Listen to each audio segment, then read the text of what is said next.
This is VOCM Open Line. Call 709-273-5211 or 1-888-590-8626. The views and opinions of this program are not necessarily those of this station. The biggest conversation in Newfoundland and Labrador starts now. Here's VOCM Open Line host Paddy Daly. Well, all right, and good morning to you. Thank you very much for tuning into the program. It's Monday, March the 25th. This is Open Line. I'm your host, Paddy Daly, and Fonz King is sitting in the producer's chair. You'll be speaking with Fonz when you pick up the phone or give us a shout to get in the queue and on the air. If you're in the St. John's metro region, the number to dial is 709-273-5211. Elsewhere, toll-free long distance, 1-888-590-VOCM, which is 8626. So the Herder Memorial Championship matchup is all lined up here now. The St. John's Caps representing the Avalon East Senior Hockey League going up against the Deer League Red Wings. They won the Central West, so here comes the Herder and the Southern Shore Breakers actually heading to the Allen Cup based on their win last year of the Herder. So good luck to the Breakers and the Caps and the Wings in the matchups. No, a couple of goals last night. Absolutely fantastic. Montreal wipes out Seattle 5-1. Good stuff. And I don't know if you were watching any curling over the last little while, but with the week off, I watched an awful lot of the curling, and Canada, Team Homan, world champions. Absolutely incredible. Between the Scotties and the World Championships, Team Homan, which is Sarah Wilkes and Tracy Fleury and Emma Miskew, and of course Rachel Homan, 24-1 over those two tournaments. The two preeminent female tournaments or women's tournaments in the world, and Rachel Homan with 7-5 victory over the four-time defending Swiss champions. Way to go. Absolutely extraordinary stuff. And of course, Guzhu and the lads getting ready to go to the Worlds this week as well over in Switzerland, so we wish them good luck. And just a little bit of interesting information on the skating side. This time, figure skating. I don't know if you watch figure skating. I do. I love it. I think it's incredible. So it was on this date in 1986 that Canadian Kurt Browning became the first figure skater to ever land a quadruple jump. Over this weekend at the Men's World Championships, American 19-year-old Ilya Milinin landed not only a quad, but opened up the program with a quadruple axel. It's the first quadruple axel ever landed in competition, followed up with a a quad Lutz, followed up by a quad toe loop. I mean, incredible. If you haven't seen the performance and you like figure skating at all, give it a Google after this program and take a look. It's absolutely extraordinary. All right, so away last week, and oh yes, big thanks to Linda Swain and Brian Callahan for sitting in for me. And did I miss anything? What a week. So I've had people say to me, what a week for you to have off. You must be feeling lucky or whatever the case may be. The exact opposite. When things are active and things are going on and things are tense and heated, I'm all in because there's a lot to it. So let's start with Wednesday and the protest at Confederation Building.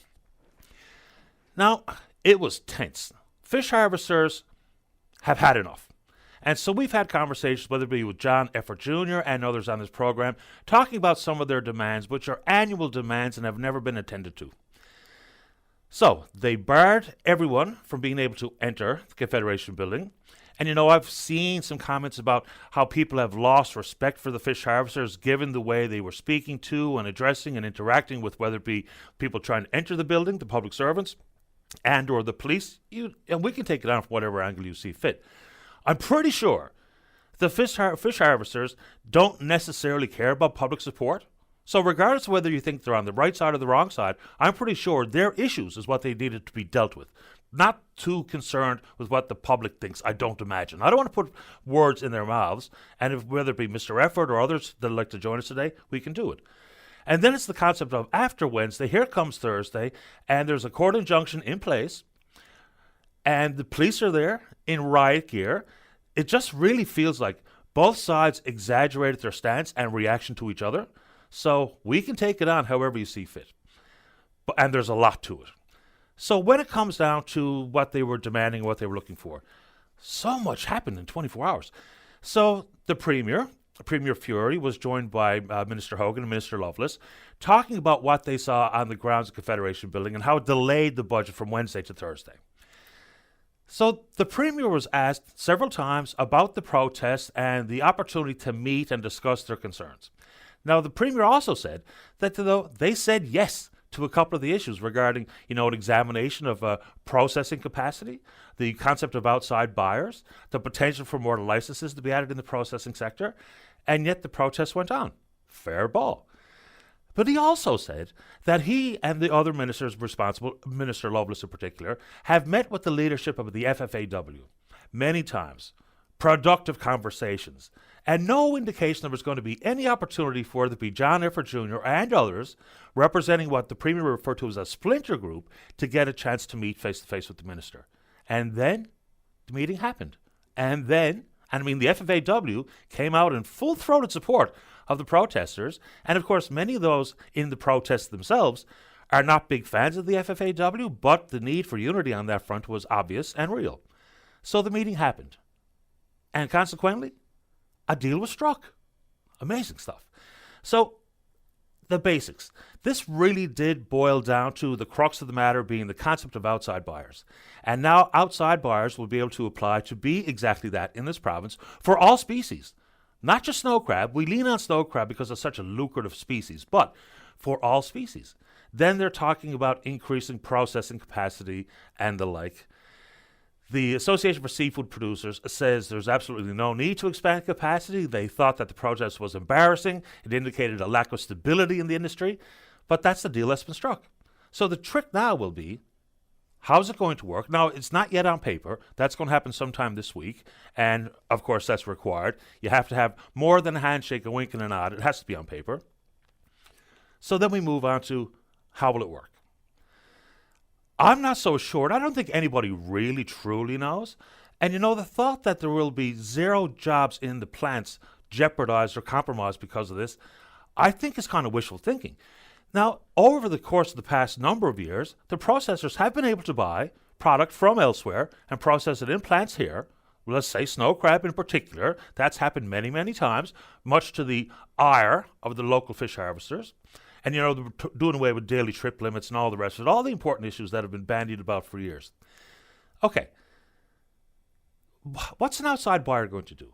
Look, fingers crossed this actually works for the entirety of the industry, which does include harvesters. It does include all the multiplier effect of the numbers of jobs indirectly related to the fishery. Yes, the processors, the big companies, and yes, the plant workers. There's also going to be some examination of foreign ownership in the processing sector, which really came to light with the expansion of Royal Greenland's footprint in the province. Let's say I'm an outside buyer. I don't know how it's going to work. But the negotiations on the price of crab have already stalled. It's supposed to open up in about a week or 10 days or 14 days from now, and we still don't know what the price will be, which has always been a problem, the 11th hour to come up with a final determined price. Let's just pick a number, $2.50. That's what it currently is in the province of Nova Scotia. So the plants here will only pay whatever the panel decides will be the price. There could indeed be a sliding scale that if the market improves, that the price for the harvesters improves. But if I'm an outside buyer, and I know that the going rate is $2.50, given the additional expense for the outside buyer to transport the product to wherever they came from or wherever they choose to have the product processed, what's the likelihood of them paying more than the going rate here locally? I don't know. Maybe they'll be so thirsty for the product they'll pay whatever. There may indeed be the concept of a bidding war on the wharf, which is exactly what the fish harvesters want, the concept of free enterprise, the concept of competition. But in real terms, we'll find out very shortly exactly how this is going to look for the processors and for the harvesters. But boy, I tell you what, we can talk about the air or the tensions of the protest, but ultimately, between Wednesday and Friday, there was a tectonic plate shift in the industry. And so, I guess, if you're a harvester, it's congratulations. And bravo to people like John Efford Jr. And I think there's big questions. What's next for him? Because he really was the face of the protest. He really did lead the charge. And I think this concept of protesting inside the fishery is bigger than just that industry. Government, whether the right phrase or the wrong phrase is, they bent to the protesters, they bent to the demands. And remember, this is not a one-year protest. This issue, this concept, has been the feature of the industry for decades. Now, there's other big issues that we can add to the fishery, but I think that whole concept is really quite something. You want to take it on? Let's go. And then Thursday, the budget. So much has changed in so limited amounts of time. The budget this year in excess of $10 billion. Healthcare in excess of $4 billion. About 40% or more of the entire budget spent on healthcare. And we're not going to get into every single dollar that was inside that $10 billion where it was focused, but let's dig into a couple. So the budget will always be presented in a very optimistic fashion by whoever the Minister of Finance is of the day, and it will be echoed by the Premier and other members of the governing body.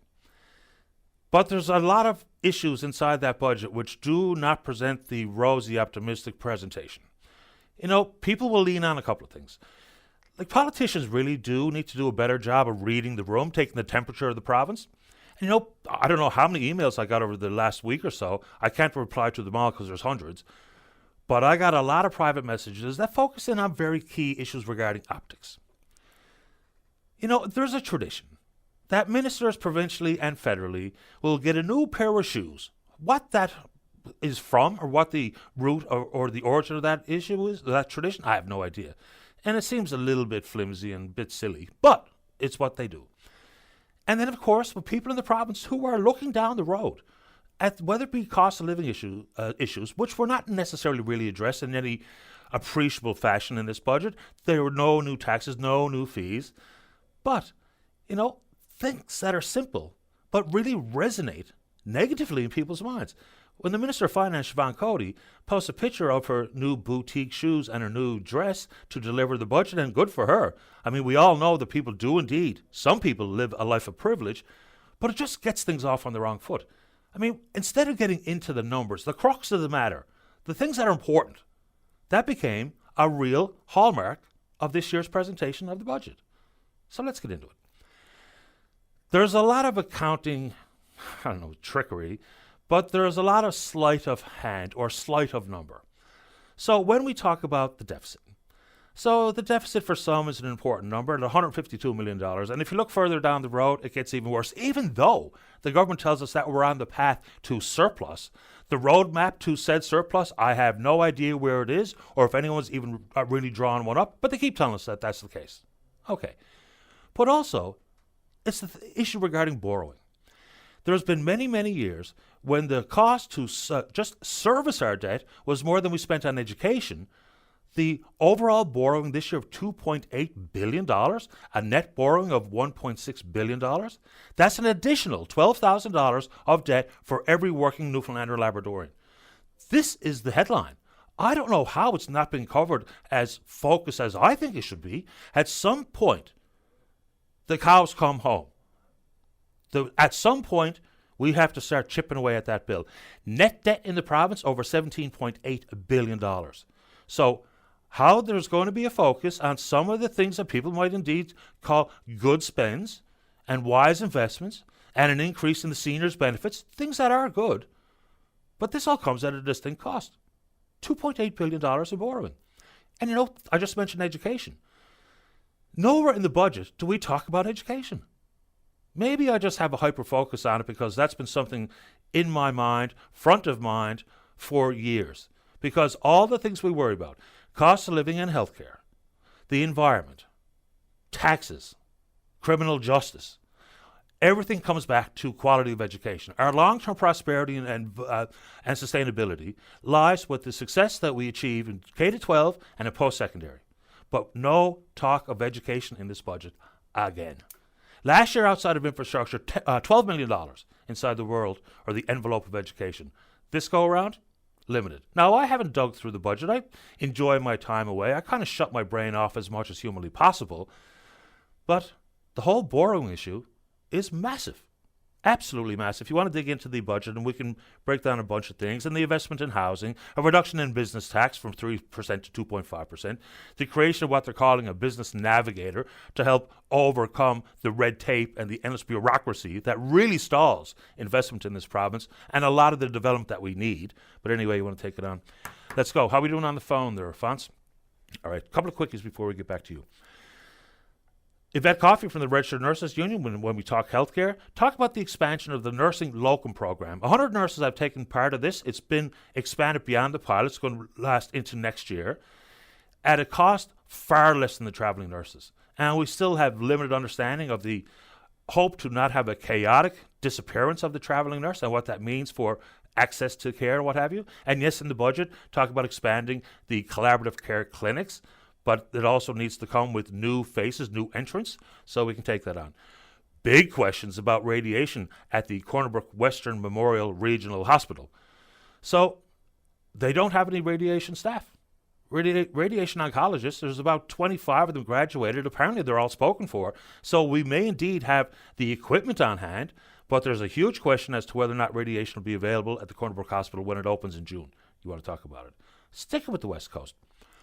I don't know what to make of this particular story. And this is about Newfoundland Labrador Hydro buying excess power from Kruger and Cornerbrook Pulp and Paper from their Deer Lake hydroelectric dam. So this new deal is announced that Hydro is going to spend $22 million to purchase energy from that particular hydroelectric dam. Okay, but it's hard to really compare some of the past contracts here because there's one that talks about kilowatt hours and one that talks about, what's the other phrase? Anyway, I'll get back to that in a second.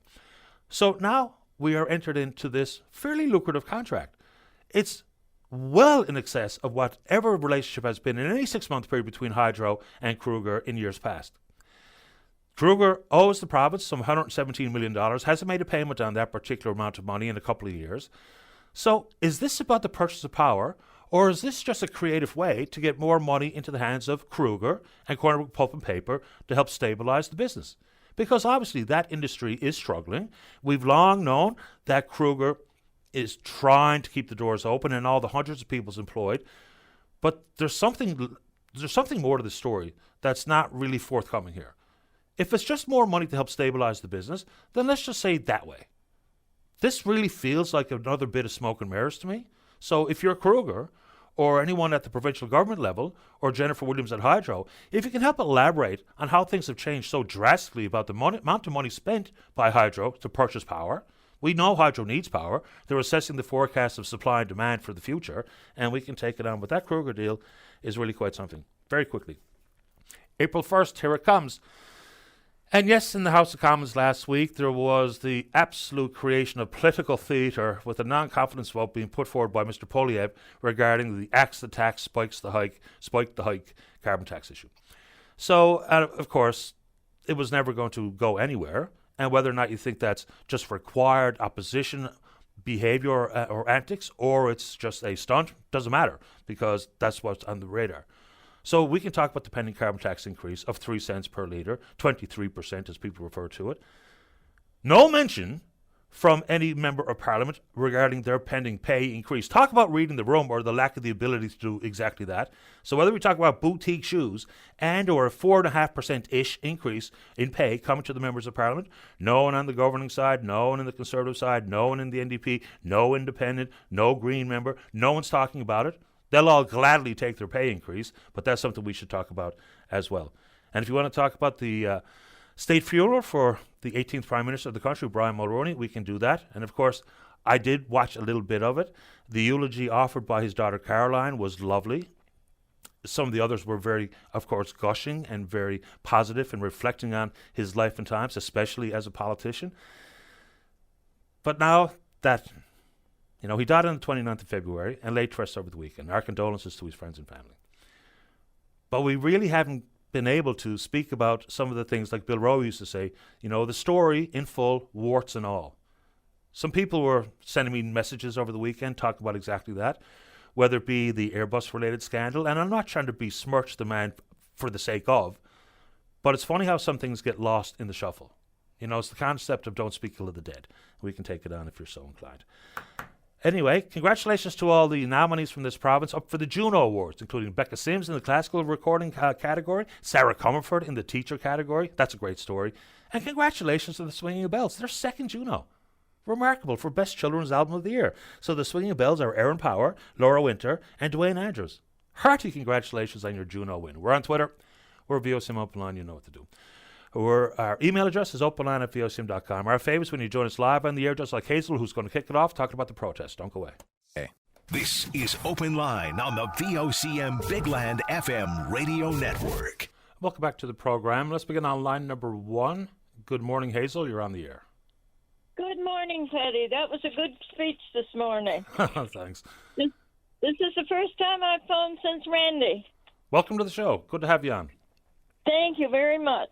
I'm confused as to, well, you know what went on with the trucker convoy, how everything went on. They were froze their assets and they're still going on and whatever, right? Yeah. And last week, the fisherman was out there, nice and quiet and whatever, and next thing they know, they're looking at the face, right in face to face with the horses, 2 horses. And Hazel, do you think it's an accurate characterization of the process that they were nice and quiet? Well, no, the protest is not quiet anyway. Nope. I mean, a protest, you want to get your view across. But I didn't think that, and maybe they were, but the thing, even though they may not, maybe like a little bit, not rowdy, but pushing their point across. But anyways, the thing I want your view on is, and it really confuses me, is there's been protests going on with the Palestinians or the Hamas or whatever it is, and they've been doing things, and the cops have been out there, probably with horses. They've treated them, and to see the difference in how they treated them, and I guess it's going on today, how they treated them, and the first thing that they did send the horses out, and they did send the horses out in Ottawa, is why the difference?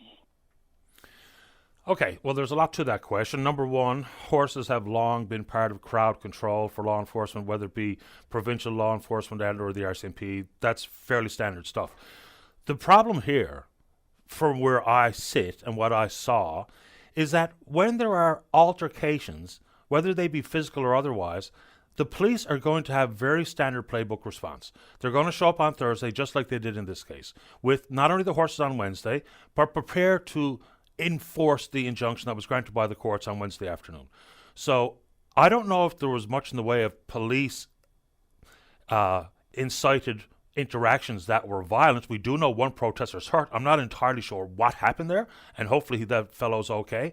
And there was a police officer hurt, but I'm not sure what your point is regarding the other types of protests we're seeing in the country. You know, protests come in different shapes and forms, don't they?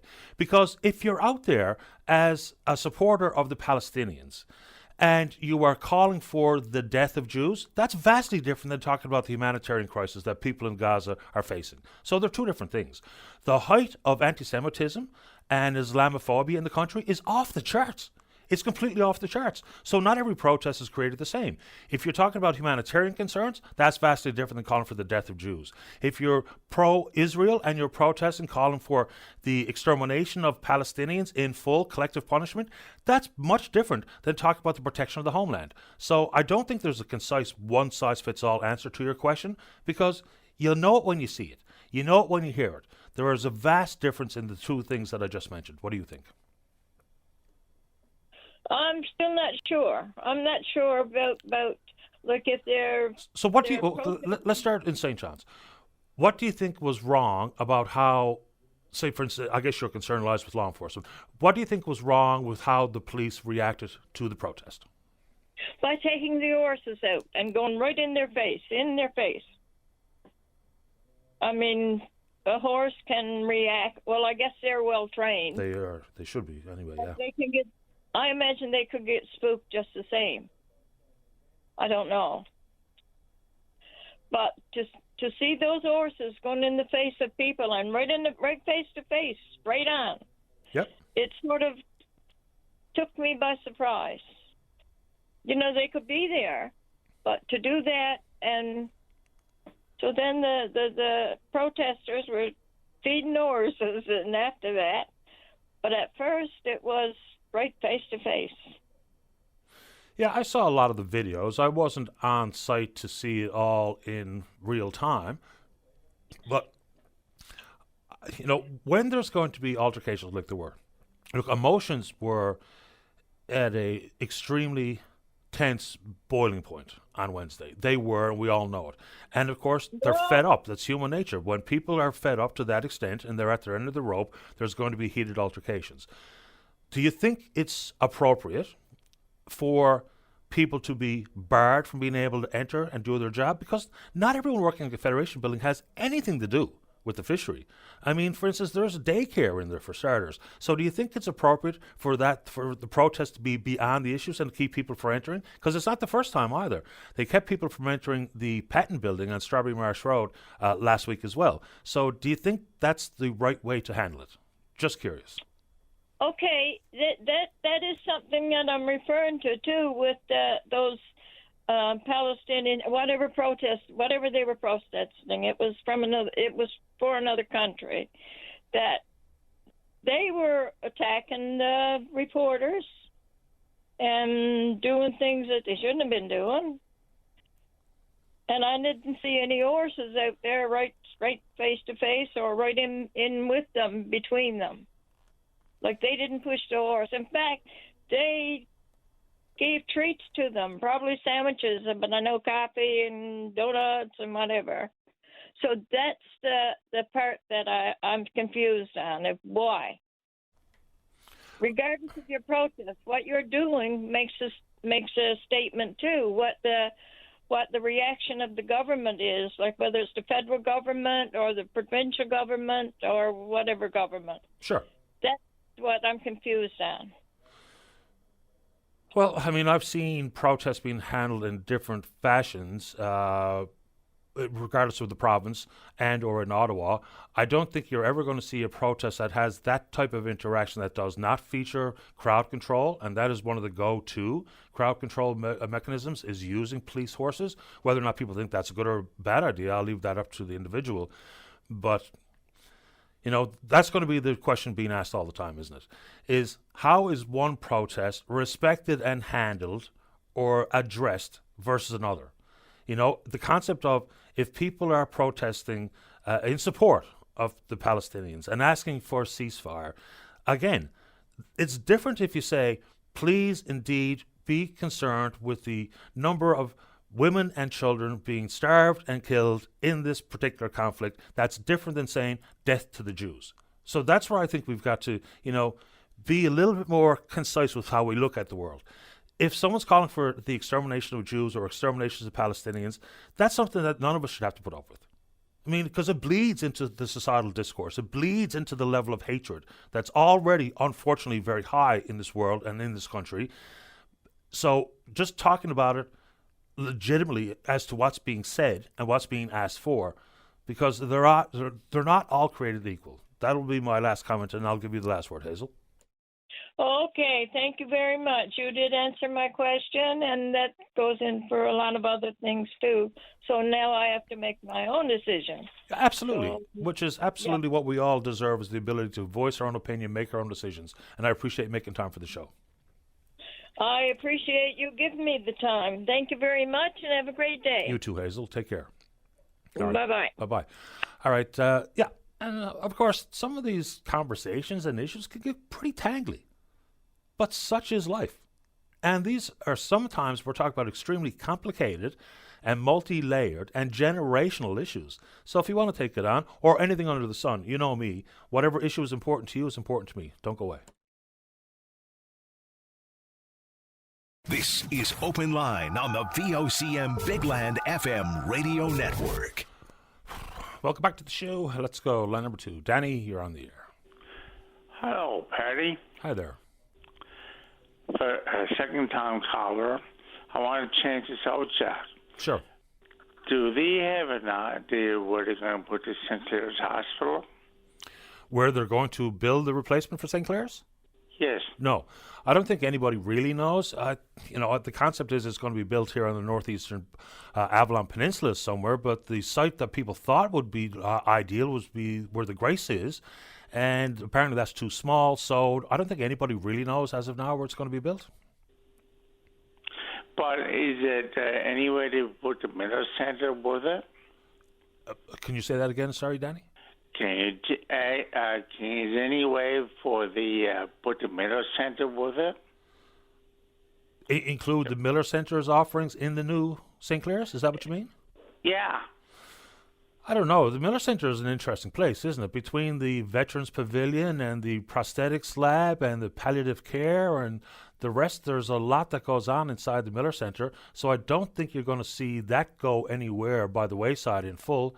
But some of those services, for sure, might be included in St. Clair's. I don't know, because we haven't even gotten past the concept that there's going to be replacements. When, where, we don't know. Yeah. What's going to say? How old is the health science? Another good question. The health science, well, I'm not entirely sure. It's maybe built in the 70s. Yeah. You think they should be renovated too? There's been a lot of work done at the health sciences. It is showing its age somewhat. And, there's a new hostel being built, and there's, of course, a new mental health and addictions facility being built alongside. The new portion of it, including parts of the med school and the Janeway, but the health sciences could use a little TLC. Yep. I'm talking about this other topic I got, and that's oil and gas. When you spend a lot of money on turnover, right? They put it down foreign country, and they bought Newfoundlanders down there to fix it. Then they bought it up to Bull Arm, and they had Newfoundlanders fixing it again. You think there's a lot of money spent on that? Well, the thought, when they took the Terra Nova FPSO off and sent it over to Spain, it was there a lot longer than was anticipated. They spent more money than they thought they would have to. And then, of course, when it comes back, it's got to be floated into Bull Arm to have some of the work done more appropriately and better and more additional work. That cost way more than people thought it was going to. Absolutely.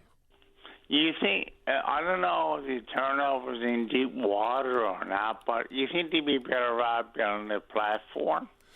Well, I guess the operators just make their own decision whether or not an FPSO is better or smarter than a gravity-based structure or a platform like Hibernia. So I don't really know the answer to that question. The Hibernia and the Huron. Now, Sunco got that, don't they? Suncor? Yeah. Yep. Yeah. Okay. And what do you think of the Bay de North? Well, I think that's an enormous find. And, of course, Bay de Nord is the combination of some 8 different locations, 8 different sites and wells. Huge work to be done out there, maybe billions of barrels of oil. And we just think back, Hibernia has produced in excess of 1 billion barrels. There might be the possibility of somewhere around 3 billion barrels of Bay de Nord. So I guess Equinor is trying to figure out how they're going to proceed with the business case. They say it's like a $14 or a $16 billion project that they can't really make work at this moment, and they're the majority owner. But I think at some point we'll probably see that go ahead. Equinor is quite bullish on it again after they said there was a 3-year pause in action, announced at the Energy NL conference, which was kind of deflated the room pretty quick. But it's a massive possibility.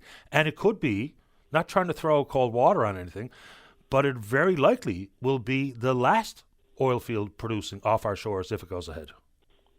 Yeah, it don't look promises here, does it? Pardon me? It doesn't sound promising here, but the oil and gas is a... I don't know. I mean, they're exploring this summer. There's a couple of different groups out there exploring and spending a lot of money to do exactly that. And we'll see if they come up with anything. The last bit of exploration that happened last year was CNOOC, the Chinese oil company. They came up dry.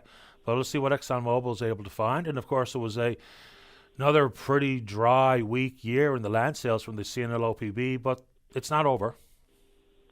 No. We'll see. Anything else, Danny? It doesn't. I'm retired, actually. Okay. I'm just looking at the young people today coming out of university, trying to look at jobs and all that stuff, and like doctors and nurses, and something to do with oil and gas, Land Harbor. What do you think what's going on in Argentina? Argentina's been very successful. That project is really quite something. The pictures and stuff that I've seen from all that work is pretty impressive stuff. How are you going to float it out? I don't understand the logistics of how it actually gets out on site, but I guess someone with a bit more smarts than me does. Is anything on the go on Bull Arm now? Yeah, there's stuff on the go in Bull Arm, but it's interesting that you bring up Bull Arm because they're trying to figure out what to do with Bull Arm. And there's Trades and Ella been talking about it, and they hope that it can be not only preserved but enhanced to do more and more big projects, whether that be work on things like FPSOs or otherwise. But yeah, Bull Arm's pretty active. I know DF Barnes is out there operating at the moment. What exactly they're doing, I'm not sure. But anything else quickly, Danny, before I take another call? No, that's it. Thank you. I appreciate your time. Take care. Have a nice week. You too, sir. Bye-bye. Bye. Okay, let's keep rolling here. Let's go to line number 4. Stan, you're on the air. Hi, Paddy. Hi. I'm calling with a protest. It's a fisherman there at the Federation Building. I know that guy that was hurt, and he's going to be laid up all the fishing season now. I don't see rules and regulations that someone can catch his quotas. If there is, that he can catch for him, great. If they can't catch his quotas, what do he do the rest of the summer? Where his fish are still in the water. And Paddy, and those police sitting on the horseback there, they didn't have to force their way into those people. Look, I'm not a fisherman, never was, but they forced their way in. They were just standing by, doing what they're allowed to do, protesting. And they forced those heads of the horses into those people there. Then they turned them back on and had them backing up. A horse that weighs over 1,000 pounds or 2,000 pounds hit him on the backside too. You get what I'm saying? I do. Look, when there's going to be... That's brutality. The police, as soon as the police gets in trouble, they're trying to negotiate with the government here, and he wants the people to back him up. I'll never back him up anymore. I got no respect for them anymore. They're not all bad people, but those two on the horseback, they're ordered by their superiors to do what they done. That superior should be reprimanded somehow. That was brutality. They should never force them horses into the people just standing by, doing what they're allowed to do, protesting. They didn't say they weren't doing anything. They were doing nothing only what they're allowed to do. And those two on horseback tried to play cowboys, did they? They forced their way in, and then they backed them in. A big horse that backed in. Sure, if I had a stick, I'd hit him with a stick. I would. I'm not sure that'd be the smartest play. That's brutality. But I don't know if there was any need for the mounted police officers to use the horses the way they did. But of course, I only saw the videos on social media. I wasn't there. Like, I don't even know what led to the horses backing into the crowd, because I did see that quite clearly. And I don't know if there was any need at all for it, because you're right. 1,800 pounds of matted muscle, that is one of those horses, can do an awful lot of damage.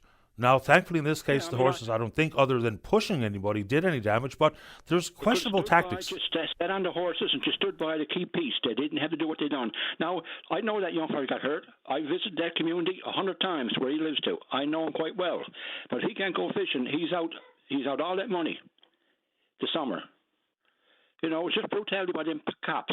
I got no respect for them anymore. Fair enough. There'll be lots of... Whoever ordered them to do that should be up on a charge themselves. Never mind charging people that hit the horse.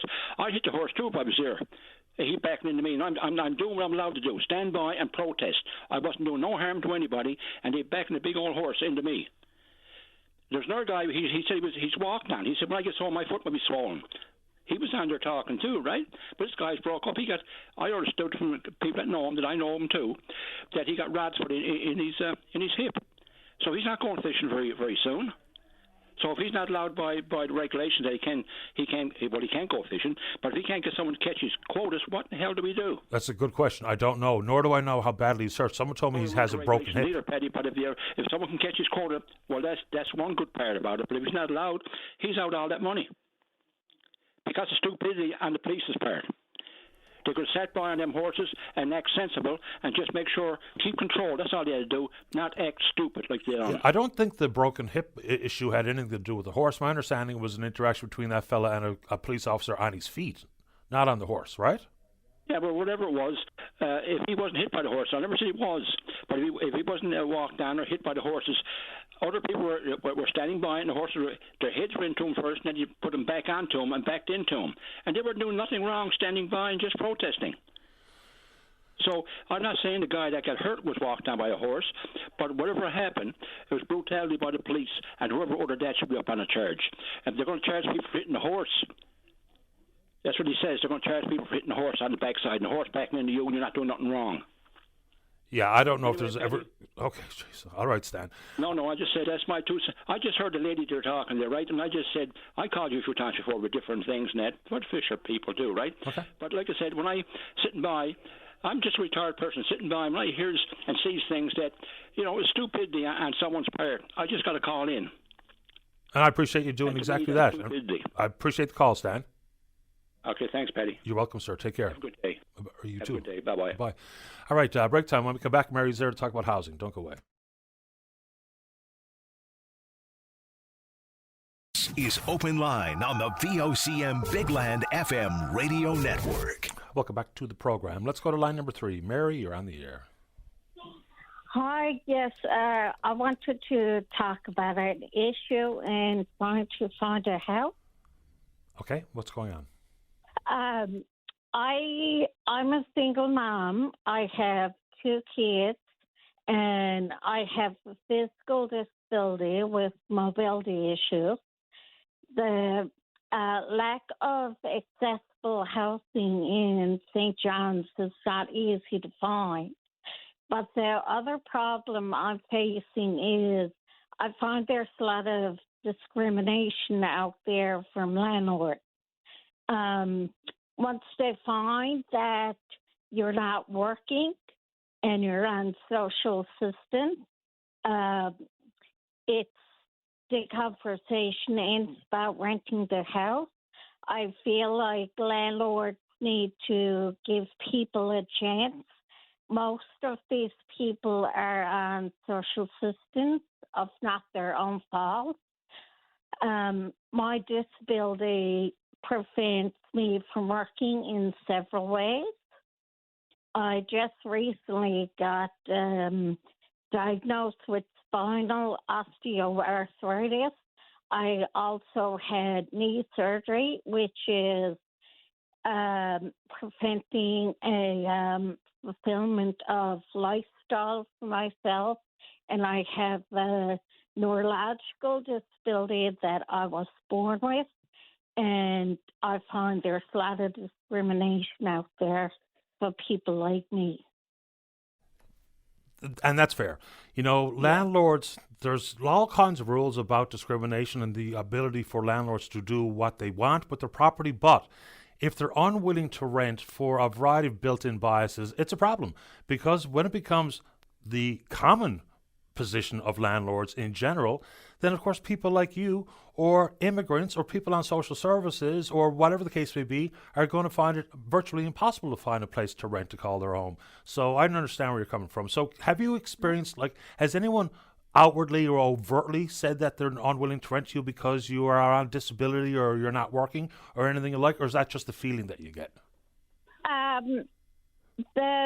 It's a feeling I get because I have looked for several houses in the past.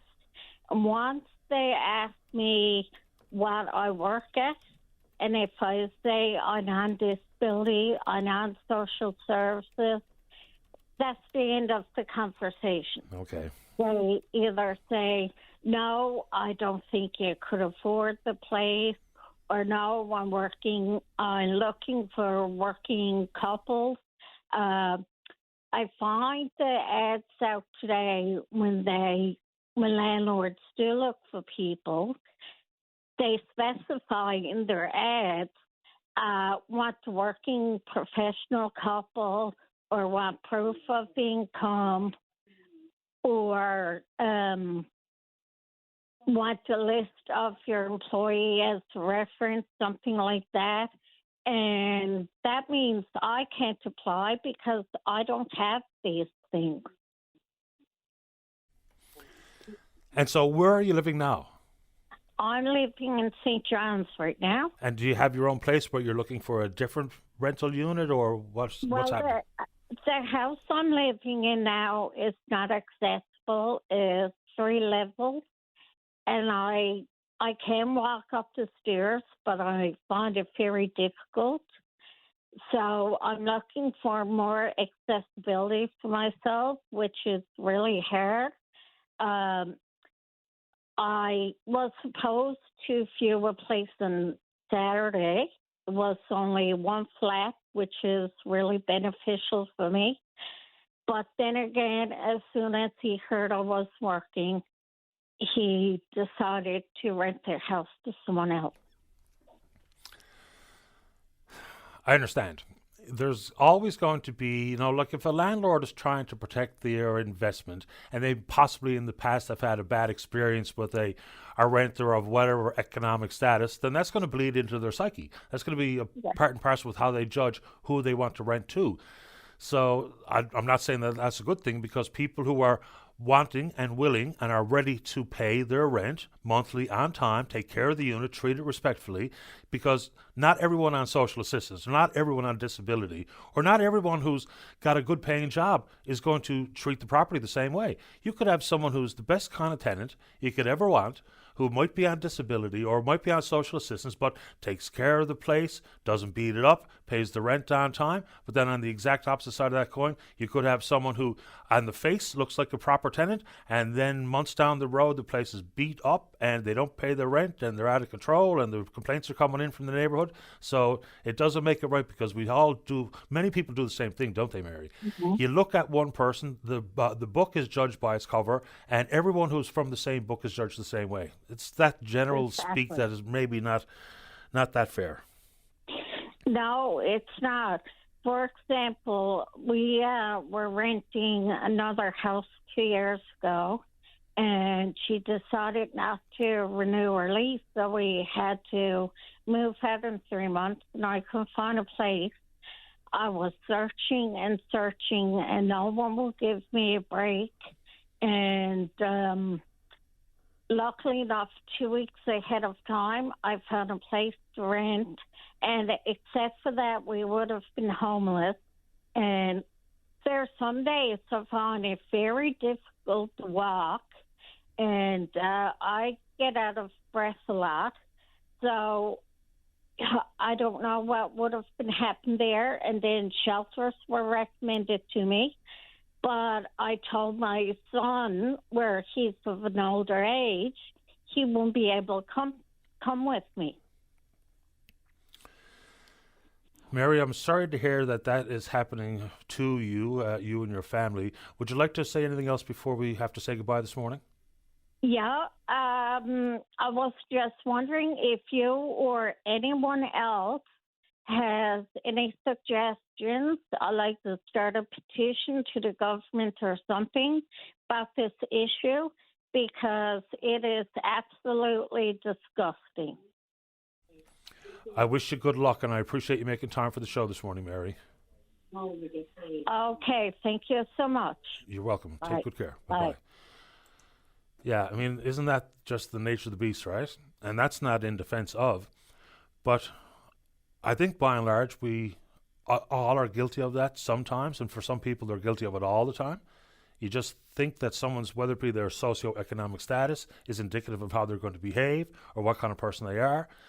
Because, let's say, for instance, you could have someone who's so-called professional, has a good job, and you judge them based on that, and they might turn out to be the worst tenant you've ever had, versus some others who may indeed come across with some of those concerns as voiced by Mary, and all of a sudden Mary's deemed to be an irresponsible, potentially problematic tenant.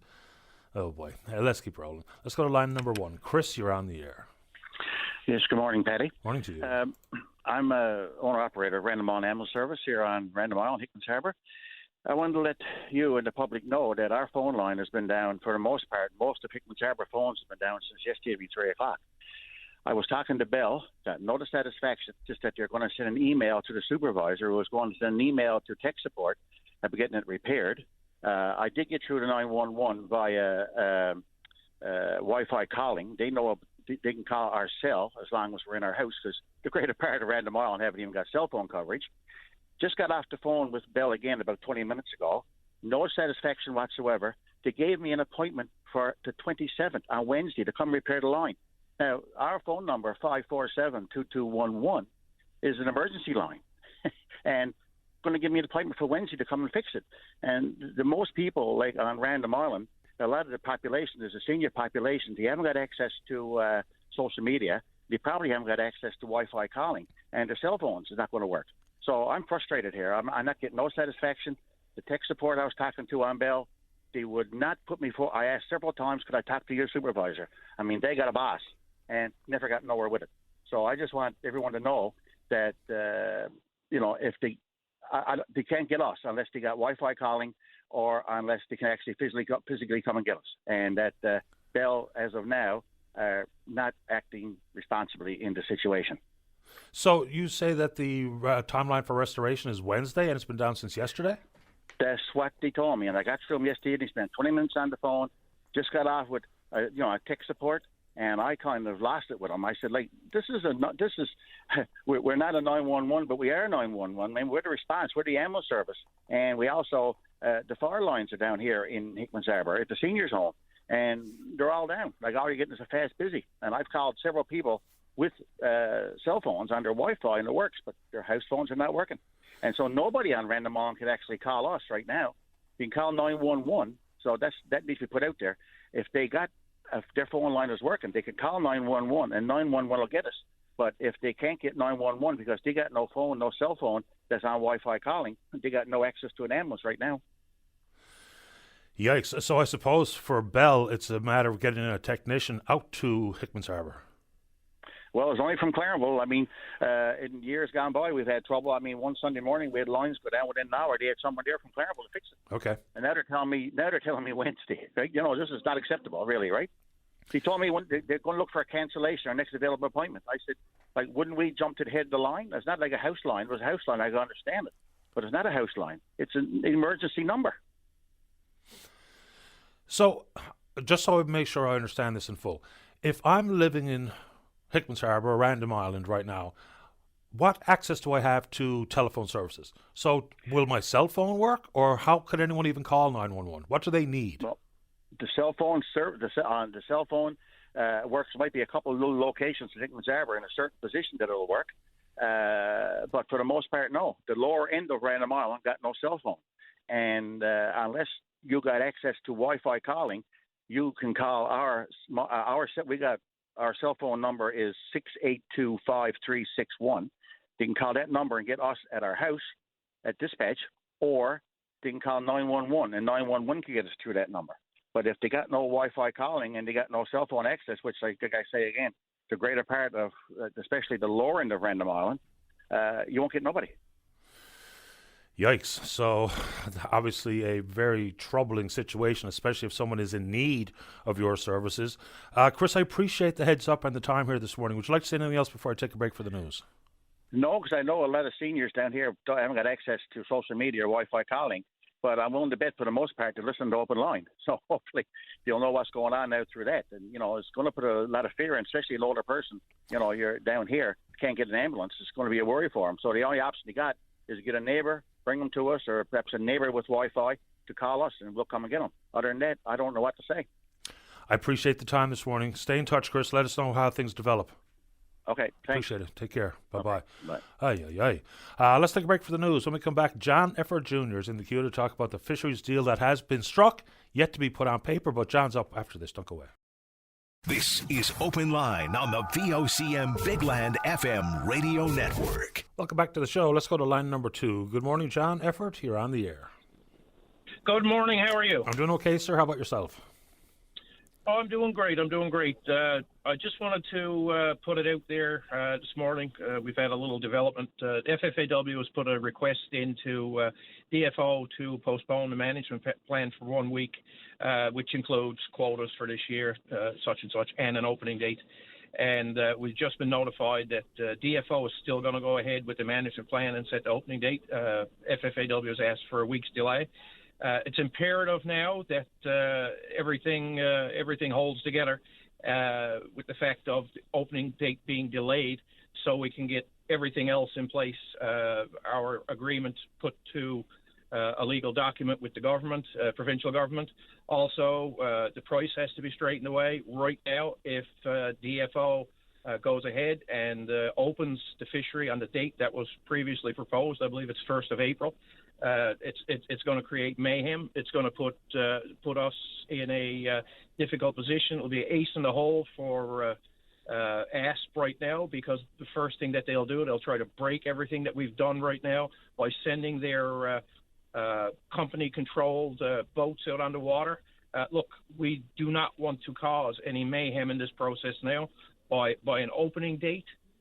being set now for the 1st of April and not being postponed for a week, there's going to be absolute mayhem. And if it comes to a point and that we have to turn our protest from provincial to federal, it's going to happen. It's a poor decision to put that management plan into effect. John, where would the mayhem lie? So, for instance, if there's no legal document in place before the opening of the season on the 1st of April, your suggestion is that what people call the controlling agreements would overrule the potential for fish harvesters who are not involved in those types of arrangements to get their product landed and sold to the processors or the outside buyers? Is that what you mean? Yes, exactly. Well, I mean, basically, look, what's going to happen? Look, we made a decision as a union. We've never been more unified. Every fisherman in Newfoundland, but we can't be unified with fishermen who are directly controlled by the processors. I mean, that's their plan. Their plan is to make it look like there's dissent amongst the fishermen when it's dissent that they're going to directly create, and that's not the road we want to go down. We want to do this right. We want to do it properly, and we want to have it all done in order so we can have an orderly fishery. I mean, first things first, I guess in between the legal document being created and signed off on, we don't even have a price. I mean, I just can never understand for the life of me why everything in the fishery is the 11th hour. The TAC, individual quotas, the price, and all the rest of that comes with it. Yeah, exactly. And I mean, the major reason right now that we don't have a price because there was just no good faith bargaining, and right now when we receive our free enterprise again, you'll see good faith bargaining. Things will be done in a timely order. But until those documents are signed, sealed, and delivered, and that there's still no free enterprise. We have to get everything in place before we can move towards that. Fair enough. So what's your role going to be going forward here, John? Because you've been the face of this protest, and obviously you were able to secure a meeting with the minister responsible, and consequently this deal has been struck in concept anyway, as opposed to the legal document required. So what's your role going to be going forward? Look, my role going forward is what I keep telling everybody. I helped start this. It wasn't me. It was a group of 100 of us that started it. I helped start this. I ended up being the spokesman. I mean, this deal that was struck wasn't struck by John Efford. It was struck by the FFAW. That I did attend a meeting, but it was between the recognised parties, which was the provincial government and the FFAW. My role going forward is when we get our free enterprise, John Efford is going fishing. John, can you give us some idea what the prices are being floated by the FFAW and the Association for Seafood Producers? Do you know? No, I can't. I can't comment on any prices now. I know there was look. You got two issues there: price and formula, kind of combined into one now, and there's a massive disparity there between the two and some other issues. I can't really speak on them because, look, that's negotiations and I can't really speak on it. John, let's just paint a hypothetical picture because no one really knows how this is going to work. And I'm talking about the concept of outside buyers. You know, the review of processing capacity and controlling agreements and the trip limits and the like, that's going to unfold as the market unfolds and as the season unfolds. But let's just talk about outside buyers for a second. So let's just say someone is representing Royal Greenland, right? And they've got a price that comes forward, whether it be on a percentage of the market or the panel as it currently exists, which doesn't work. And so someone comes from Nova Scotia as a buyer. With the additional cost to transport the product back to Nova Scotia, what leads you to believe that the outside buyer is going to pay more than the going price here in the province? Because they'll come with a budget in mind, and they'll know full well that they've got an additional expense on top of what would be the local processor. So why is it that you think the outside buyer and the air of competition will lead to more money for the harvester? Look, at the end of the day, the outside buyers, first off, you say, like, the cost of picking up the material. You got to remember, we live on an island, so if somebody has to come in and pick up material or product, and bring it back across the Gulf to produce it.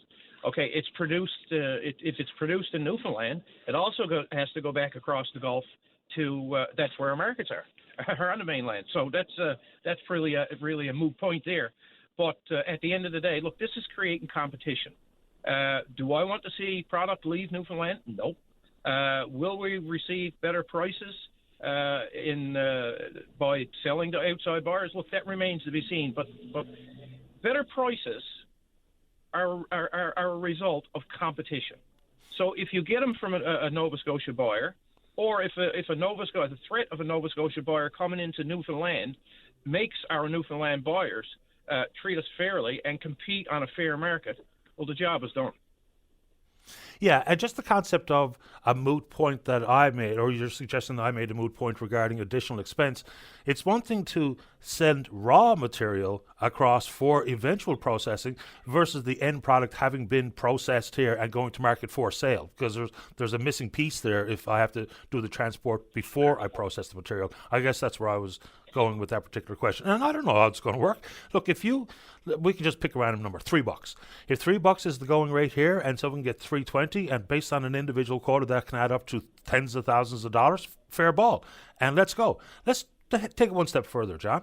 There's already an adversarial air to the industry, isn't there, between the harvesters and the processors, whether it be the big companies and or the smaller entities. Is there any worry that as this unfolds and maybe less revenues for local processors, that there's going to be an even worse relationship? And consequently, we were told last year that some of the lads were unable to sell their cod. Do you think that there's a potential for that type of relationship to be even worse in the future, given this particular arrangement? No, definitely not. This is competition. I mean, like if everything changes when you have competition. If you have competition, they want the product. I mean, we know they want the product. They're processors. They want the product. So to get the product by forcing it, it's bad on our side. To get the product by playing fair game and in a competitive market, well, you're creating better relationships now. I can't see it any other way than we're going to get some order back into our fishery. What they're going to say under their breath, well, fine enough. You have to treat us fairly now. You have to be our friends again. That's what we want. We want to go back to a place where you pick up the phone, you call your processor, and you have a chat as friends, more so than adversaries. That's what we're trying to change. Fair enough, John. Look, I appreciate the time. This has obviously been a monumental shift in the industry. Remarkable how Wednesday looked versus what the announcement came through from you on Friday. So things change very, very quickly. Last one before I let you go. I know you're not in a position to tell us what you think the numbers are from the FFAW and the ASP on snow crab, but is there a number in your head that makes sense this year? Because we were told last year at the beginning, 220 was just unreasonable because even just the cost to go steam out and catch and land. So is there a number that you have in mind that if it's not achieved, then we're going to be back where we started last year? Oh, there's definitely a number in my mind for my own particular business, what I need to operate. But I cannot say I would never put a number out there. I mean, that's why there's a bargaining process in place, and that's why we have to bargain on a free open market. But my number could be different from a guy who owes less money than me, or my number could be different from a guy who owes more money than me. I mean, I wouldn't put a number out there, but 220, no, it didn't work. I could not operate. I don't know anybody who could operate last year on 220 a pound. It's going to be fascinating to see how this all unfolds in the coming days because, it sounds like there's a deal, but the deal's not quite done, and how that reacts to the price that's eventually going to be set. At some point, there's going to be a price on the wharf. So, John, I appreciate the time, and thanks for making time for the show again this morning. And I guess congratulations. Oh, thank you. Congratulate all the fish harvesters in Newfoundland when we get this signed up. Now, I do want to make one more comment. Sure. I just posted to our members.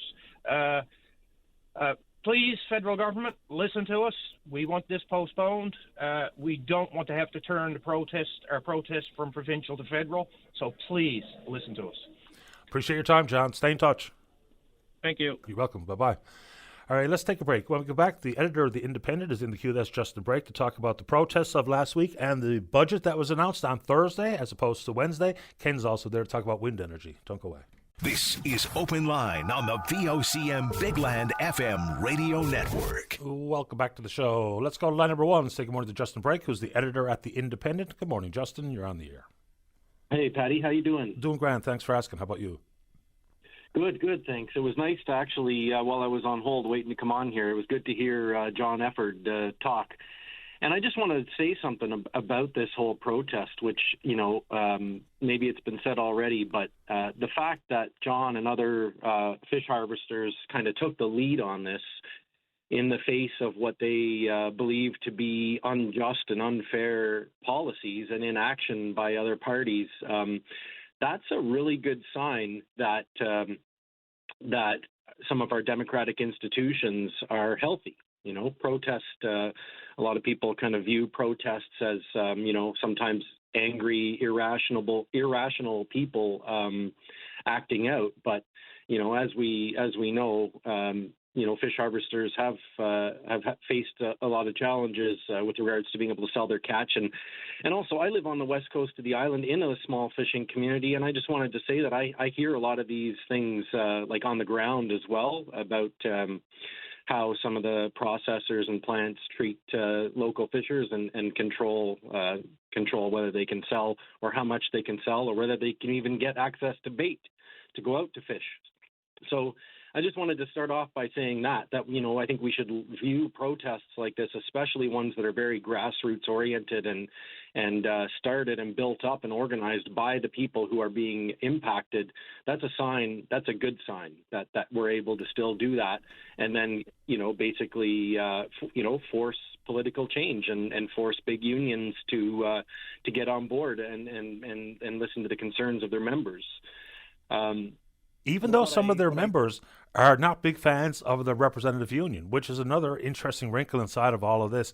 When the Premier, Ministers Hogan and Lovelace took to the microphones on Wednesday, in reaction to what they saw with people being unable to come and some of the tense interactions and the rest, the Premier was really quite clear in the words he chose, in that he was saying, we're dealing with and will continue to deal with the leadership at the FFAW. No hint of an opportunity to possibly meet with John Efford and some of the other protesters that were on site at the Confederation building. So something changed. And in your estimation, it's a good reflection on democracy in action. But that to me is also a very interesting wrinkle inside of all of this, because it didn't sound like there was any such meeting going to take place. And then lo and behold, something changed inside the 8th floor office, or something changed inside the cabinet room, because all of a sudden the people that were demanding the meeting, that were told they weren't going to get one, got one. And things changed. It's remarkable. Yeah, absolutely. My speculation is that the Fury government realized that they're going to have to make some concessions because things could get out of hand. I mean, the fact that they had to call in, and this is something else I want to talk about in a minute, but the fact that they had to call in the RNC and the riot squad, I mean, this to deliver a budget speech, I mean, that is, to me, that's not insignificant, and that's what I wanted to talk about primarily today. Okay. But I do want to say that it's also important, I think, when we're witnessing grassroots action, whether it's fishers or whether it's people supporting Palestine, whatever the matter, whatever the protest is, if the protest threatens to disrupt business as usual, or it threatens to negatively impact someone's bottom line, that's when we see, that's when it's really important for governments or any powerful institutions to choose their next steps carefully. So, it's been the better part of a decade since I was in Labrador covering the Muskrat Falls protests, but there are definitely some parallels here. I mean, government leaders, Dwight Ball's government and some of his ministers, even Indigenous leaders in Labrador, were not listening to their people, and then people took direct action, and they supported each other, and they built a movement that threatened, the integrity of the Muskrat Falls Dam before it was even, completed, before the construction was completed, and they shut down the project. And finally, the concerns that they had been expressing, frankly, for years at that point, leading up to 2016, were addressed. Remember that emergency marathon meeting between Dwight Ball and Indigenous leaders.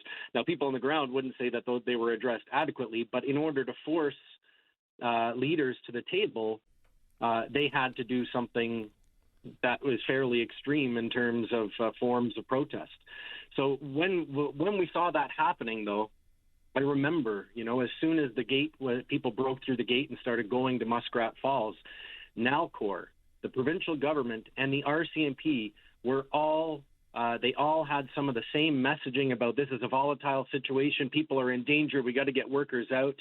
And I think all of that, in part, whether it was deliberate or subconscious, part of that is to turn the public against protesters. And I saw that start happening with this protest outside the Confederation building again, because there were some scuffles, there were a few injuries, there was the horse incident. And then we heard the government talking about, oh, no, we're not going to talk to splinter groups. We're only going to deal with, the union. And it's to the benefit of the political and the financial elite. It's to the benefit of the people with the power to make sure that or to promote factionism within movements. So, when people can be told that protesters are irrational or acting out, that those protesters often lose support. So you have to be careful when you're listening to powerful people kind of give that messaging, I think. Fair enough. Back to the Muskrat Falls protest for a second, Justin. So that 11th hour meeting, including Mr. Learning and others, was the outcome there simply a commitment for ongoing measurement of methyl mercury down in the estuary of Lake Melville, or was there more that was achieved by that last meeting? I'm just trying to recall. Well, that was part of it, but they also, I think, committed to reviewing the clearing out the reservoir more. You remember how big part of the methyl mercury concerns was the fact that if you don't fully clear the reservoir of vegetation and even topsoil, then the methyl mercury levels are likely to be much higher. And of course, in order to deal with the crisis that happened, that happened in government and Nalcor's eyes, the occupation of the Muskrat Falls site. Yeah. I mean, they had to make some promises, and they promised that they would review that and look at removing topsoil. And then, if you remember correctly, Andrew Parsons, who was Minister of he was Minister of Justice. I don't remember what he was. Anyways, I think it was Andrew Parsons came out and, basically said at one point, the deadline passed. We missed it. We totally messed up there, and now we can't clear the topsoil from the. So, it's reasonable for the average onlooker to look at that whole marathon emergency meeting among leaders as just a way to kind of end the protests, where apparently Nalcor was losing millions of dollars a day, and get back to building the dam. And then, of course, a lot of the commitments weren't upheld. And people in Labrador right now, I was recently there in the summer, and a lot of folks I talked to who were involved in the protests said they don't know if the fish are safe to eat or how much they should be eating. So there's definitely a breakdown in communication about any monitoring that has happened or is going on, and that's something I'd like to follow up on. But before I run out of time, Patty, I really want to just make sure that I get my main point across here, which is that everything leading up to the protest last week on Budget Day and then on the new Budget Day on Thursday, those things were all preventable. And that's the important thing that I want to get across, is that the government, has known that fishers have had these concerns for a long time, and they weren't addressed. And when people feel desperate enough, that's when they protest. If they feel like their livelihood is under attack or is being threatened, they will protest. And so, the government had the opportunity to deal with that protest, especially the fact that fishers had been there for a week or 2 weeks leading up to the budget, and the fact that they made a deliberate and calculated decision to go to the Supreme Court and apply for injunction to bring in police to deal with the protest. That needs to be seen or understood in a bigger picture, in a bigger context. And, I just wrote an editorial for The Independent contextualizing that. going back to, Andrew Furey's swearing-in ceremonies from 2020 and then 2021, when he said, I know that there are those whose faith in our political institutions has been rocked. I can't change the past. I can only stand up now and tell you how this government will move forward. Transparency, he said. But, ever since then, there are some really key, huge issues and policies that the government has been not transparent on, including the appointment of Moya Green to lead the PERT group, the PERT committee to do the PERT report, the Premier's Economic Recovery Team. I mean, hand-picked Moya Green, and then we saw Mary Shortall resign from that group, saying that there was a lack of transparency and there was a top-down approach. And then when the PERT report came out, Furey released that State of the Province video in May 2021 at 6 p.m. on a Thursday, not giving journalists and media outlets the opportunity to ask some questions and then report it. And that really irked some journalists and made people wonder, why would government why would the Liberals do that, release something on 6 p.m. on a Thursday? And then we go to last year, Michael Harvey, the Privacy Commissioner, having to issue that special report because the Liberals had changed their policy and had decided not to submit draft legislation to his office to review for any, access or privacy implications of the bills. So all of these things, and now I want to share just quickly a personal anecdote. In 2021, around budget time, I reached out to the Department of Finance, Siobhan Cody's department, and asked for all the numbers of public engagement because, the government reaches out to the public a little bit ahead of time. They have that Engage in Our website. If you want to give input to the government on what you think should be in the budget or where the priorities should be with spending, you can do that.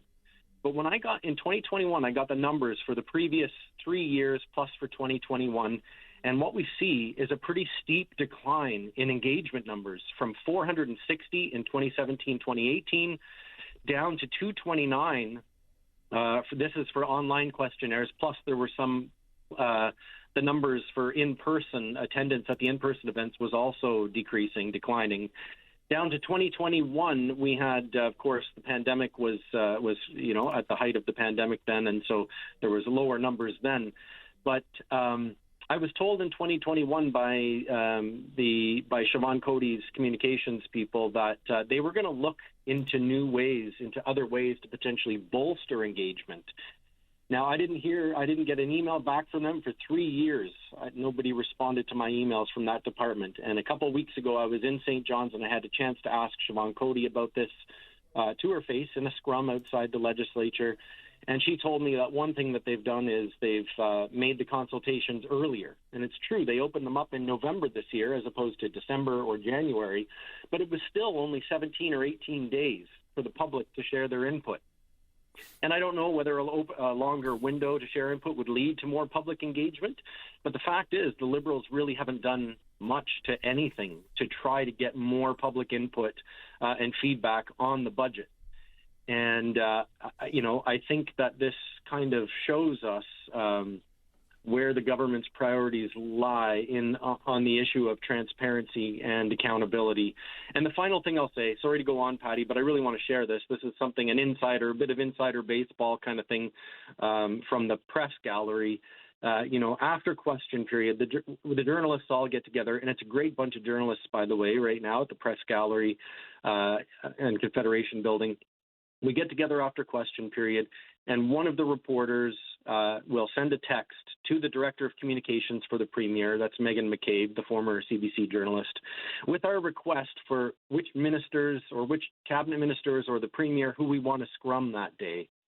So on March 4th, the first day of this sitting, we did that, and we sent a list to the Director of Communications, and then we went downstairs and we scrummed them. And I was the one who requested Fred Hutton, who's the new Minister of Housing, and I pressed him real hard on housing as a human right, as you probably heard. The next day after that happened, because there was a lot of outrage when Minister Hutton would not say that he agrees that housing is a human right, and there was a lot of outrage from opposition parties and from the public. The next day, after question period, the policy for journalists to request which ministers or the premier we want to scrum had changed. Now we had to go downstairs and meet Meghan McCabe face to face, presumably so that she could gauge which journalists want to ask which questions or want to speak to which ministers. And so in a single day, because a minister was pressed hard on an issue in a way that really kind of didn't make them look great, we see the Liberals trying to control, I think, how the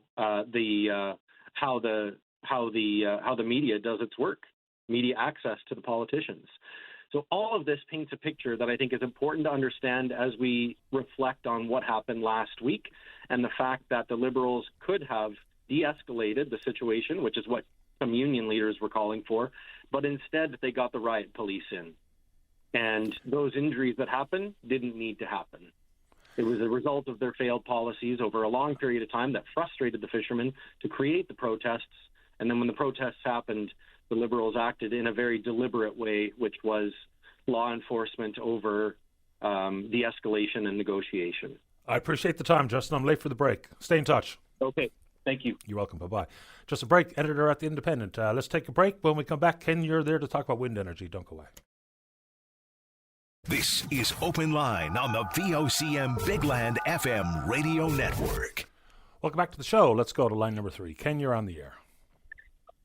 Morning, Patty. Morning to you. The first thing I want to thank you for giving space for people that are concerned about industrial wind development in Newfoundland.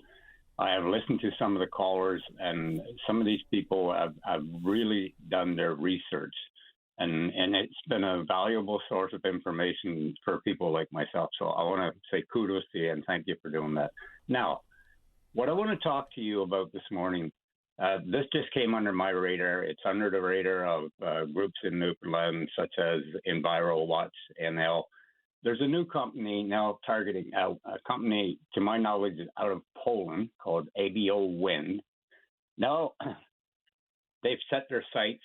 Actually, a proposal has already been drawn up, if you will. They're targeting the Avalon and Clarenville area. Now, a meeting was held in Clarenville this past few days. And I also read an article some time back that the wind industry was looking at St. Anthony. And something I want to mention, published some months ago by CBC Newfoundland, the CEO of Newfoundland Labrador Hydro, I forget her name, I think her name is Jennifer Williams. That's right. Sees a future where wind turbines will become a common sight in Newfoundland. Patty, I don't know if you can hear the tone of my voice, and this is very concerning. How far is this going to go? Did Miss Williams, were her comments based on strictly onshore, or the whole conversation with amendments to the Atlantic Accord to allow for offshore proposals? That I'm not sure about. It's been some time since I read the article, but to me it was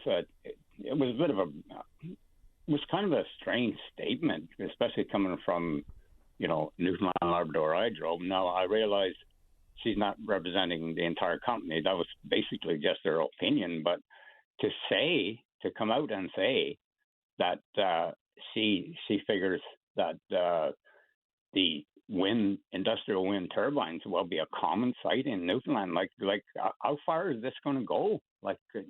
I moved back from Alberta 5 years ago. Okay, and of course I'm trying to retire here and end the rest of my days there. Honestly. Do I want to be, if I travel, say if I want to go back to Alberta for a visit and I'm traveling along, say sort of the Codroy Valley, do I want to see a bunch of wind turbines all over that area or Clarenville or wherever? Like, when is this all going to end? Yeah, well, it's interesting that Hydro would have any sort of stance on these proposals for a few reasons. We have no real idea what the interaction between the wind energy will be with the public grid and how much energy they need from us and how much they're going to be selling it back to us. We don't have any idea about how that relationship works. We have no idea about the costs, and nor do we have any idea how many of these proposals are actually going to get off the ground. So for Hydro to have a stance on this is interesting in and of itself. Secondly, I mean, we've gone well down the road of not necessarily outward and overt approvals, but all these MOUs being signed and talking about the potential outside of Germany, which of course we've already got a formal MOU in place. So it's pretty interesting when the process has the real feel of the cart being in front of the horse. I watched the press release by the Energy Andrew. I forget his name now, but anyway. Andrew Parsons is the Minister of Energy, Industry and Technology. Yep. Okay, so in that, I mean, he talked about the potential for jobs and whatnot again.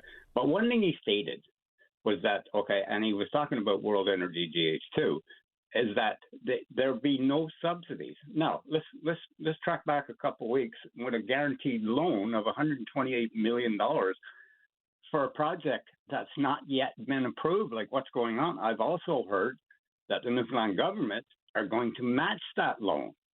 I don't know. Well, a couple of things. The $128 million line of credit is a federal issue. It's not a provincial number. I have not heard the province backtrack on their commitment that there would be no provincial monies, because that would be a major problem. It's just like when they invest in things like aquaculture. You cannot have the regulator be directly involved with an equity position and or a loan out there. I mean, this happens in various industries. We just talked about, this morning that we've loaned Kruger some $117 million, of which they haven't made a payment on in a couple of years. So I have not heard that the province is going to get involved with that. And, we can say there's no public investment, which is simply true on the provincial side, because remember, outside of the $128 million line of credit, there's upwards of 40% of a tax break available if they qualify with whatever the definition of green is. I know that. Like, I hate the word. I hate to use the word nefarious, because I don't want to accuse anybody of anything. But there's something afoot here, and we're starting to find out a lot of things right now. There's some pretty smart people involved in this, and I'm talking about people that have concerns. Patty, I've heard stories that people have tried to make comments on the World Energy GH2 Facebook page, and they're hiding their comments, or even worse, banning them completely from the page, from being able to, like, okay, what's the word? Dissenting voice? Like, what's this about? I don't know. I can't speak to it because I've never been on their Facebook page, to be honest with you. I don't do that type of social media monitoring the way I used to. When you have a Facebook page for whatever it is, whether you're in support of or opposed to, if you don't allow for the dissenting view to be held, then of course you're going to have people's minds go all the way down worst case scenario. It's just inevitable. Yes, I mean, like I run some Facebook groups myself, and I'm not going to shut down the voice of somebody that opposes what I'm saying or disagrees with what I'm saying. I put things out there for people to have a conversation on. Okay, fine. If you're a proponent of the wind industry, let's hear what you have to say. Show us your reasons why. Okay, and for the most part, all people in Newfoundland that are on board with this industrial wind industry, they're talking about the potential of jobs. And let's bring our grandchildren, like Daddy home from Alberta. So the grandparents can watch their kids being raised and stuff like that. But all for what? For a few years of temporary work? Yes, there might be, if these things ever come to reality, there might be a few long-term jobs, yes. But is it worth leaving Alberta for, where you make a six-digit figure income, to come back for 2 years? This is what the wind industry is putting out there. They're using kids with signs, "Bring my daddy home." I've seen this on the World Energy GH2 YouTube channel, and they're making a point of that. So in reality, they're actually using children to promote their agenda. That's child abuse. Yeah, fair enough. I wonder how, like for instance, with other industry, we haven't seen this type of pushback, have we? Because people are still clamoring for more oil, an expansion of the oil industry. People are clamoring and being bullish and optimistic about critical minerals and mining expansion, which comes with a significant environmental impact and a significant environmental footprint. But we don't really hear that kind of reaction. But this, I guess, is part of this is also because of the great unknowns, right? We're not familiar with it. We kind of know what the oil industry looks like and feels like. We kind of know what the mining industry and the forestry industry looks like and how much revenue can be associated with it. But because this is so new, people are really uptight. And fair enough, their personal opinion is welcome on the show. Yeah. I mean, I don't even want to get into topics like infrasound and stuff like that. I don't even want to, or how it's going to disrupt the like say if people use well water as their water source, they drill. There's things down there. Once they start, if they start blasting, there's a very delicate balance down there, and I'm sure you've heard of it. I know I'm talking to the choir, and once these things start getting ripped apart, there is no going back. Mother Nature or God Almighty, whatever, is not going to be able to repair. It's going to take generations to repair the damage that's been done. This is very concerning to me. I mean, and what's amazing to me is I talk to people in my area. I live in the Goulds. I try to strike up conversations with people, and people here just don't care. It seems to me the damage has to be done before people in Newfoundland start to care. No, I'm not saying there aren't any groups already concerned. There are. There's a lot of groups already concerned right now about wind industry coming to Newfoundland. But there's not enough of them, and they're not being taken serious. I appreciate you making time for the show, Ken. Well, once again, Patty, thank you for the voice that you're allowing people that are concerned to have a voice. I have to give you a thumbs up for this. I really do, man. Thank you so much, and you have a great day. The same to you. Thanks for the call. All right, take care, Ken. Let's take a break. Elaine, you're next. Don't go away. This is Open Line on the VOCM Big Land FM radio network. Welcome back to the show. Let's go to line number 1. Good morning, Elaine. You're on the air. Good morning, Patty. First spot. Wait, now I'm going to turn the radio off. I love your show. What I'm calling about, two things, actually. Carbon tax. Sure. Is there anything we as Newfoundlanders can do to stop this before April 1st? That's a good question. I don't really know exactly what can happen.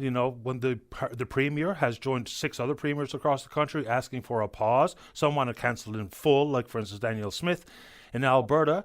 But the Prime Minister is pretty obstinate on this one. He says pretty clearly that this is going to happen on April 1st, come hell or high water. Haven't heard anything from our other Liberal members of Parliament. We had heard in the past from Ken MacDonald with some of his votes and concerns regarding carbon pricing, but doesn't look like there's going to be any change in what's happening coming on April 1st. Wow. Another thing, I'll call it Tent City, but the government bought a hotel? No, actually, they leased one for 3 years at a cost of about $7 million per year. Yeah, and I heard that it would have been cheaper to buy it than to lease it. A question here. In my view, the majority of these people don't want help. That's what I see, and that's what I've heard. Okay, they put them into this hotel. Are those people taking care of it? Are they abiding by the rules? I don't know what the answer is, but it seems to me that the government is enabling them. It's like a handout. Well, for some it might be, Elaine, but the whole concept of, when they call it a transitional housing, that's the key for me. If it's simply going to be a more secure, everyone has their own key emergency shelter, then we're not getting anywhere. If there's going to be people who legitimately want and are going to request and work with the supports in place to make positive change in their life, then that's a good thing, because there comes a significant cost. What's the percentage, I wonder, of the amount of people that do want help? Yes, I'm sure some do, and are going to come out on the better side of it. But then there's a lot that aren't. So I don't know what the answer is. I wonder, are they throwing good money after bad, or? But I mean, to lease this for 3 years, like they could have bought it cheaper than that's what I've heard now. Well, I've asked the minister responsible if there was ever even a thought of buying it outright, and the answer was no. I did give an example of the similar process unfolding in the province of British Columbia, where the government bought a hotel for housing purposes. So there's a couple of things about the Comfort Inn that we still don't know. Apparently there's people already there. We don't know exactly how many supports are in place. We don't know what the eventual full cost will be when you include security and food and some of the things that are not included in the price tag. We don't know what the criteria is for someone to be living there. So there's lots of stuff we still don't even know about what's going on there. Yeah. And insofar as what percentage of people will come out the other side in a better lot in life and back into the workforce and have kicked their addiction or have their mental health supports their mental health has improved, we don't know. But of course, it's hard to predetermine how it's going to work from one individual to another. So. Oh, no, that is true. Yeah. So, like I said, some will come out better. And please God, a lot more will. But in my view, there's a lot that are into drugs, that's what I'm thinking, that aren't going to come out better. They don't want to come out better.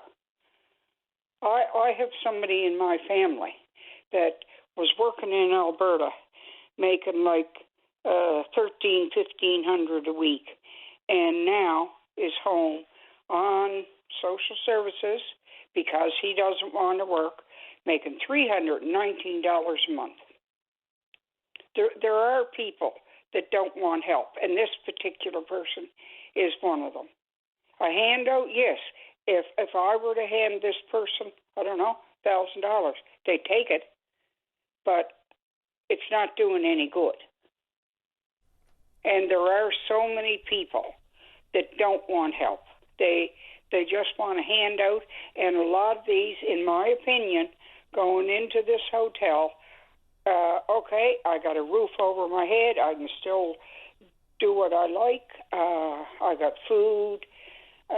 But that's what we don't understand yet, is, the criteria to get in and the criteria to stay. Well, we don't, but why don't we know it? Well, I can't get an answer. I mean, I'm happy to ask because I'm really curious. Exactly. So, and I'll keep at it, Elaine. I mean, this is not over. It's not off my radar by any stretch. No. But no, why aren't you getting an answer? They don't have an answer. They just keep handing it out. Like I said, yes, there are, I wonder even what the percentage will be of those that will come out on the better end. I'd say it's not very high. But for those who do come out, God bless them, yes, perfect. It all remains to be seen, and we'll keep a careful eye on it as best we can. And I appreciate you making time for the show this morning, Elaine. Thanks for the call. Thank you very much. You're welcome. Take care. Love your show. I appreciate that. Thank you. You're Bye-bye. welcome. Bye-bye. All right, quick check-in with Fonz. How are we doing on the phone there, Fonz? Let's take a break for the news. Don't go away. This is Open Line on the VOCM Big Land FM radio network.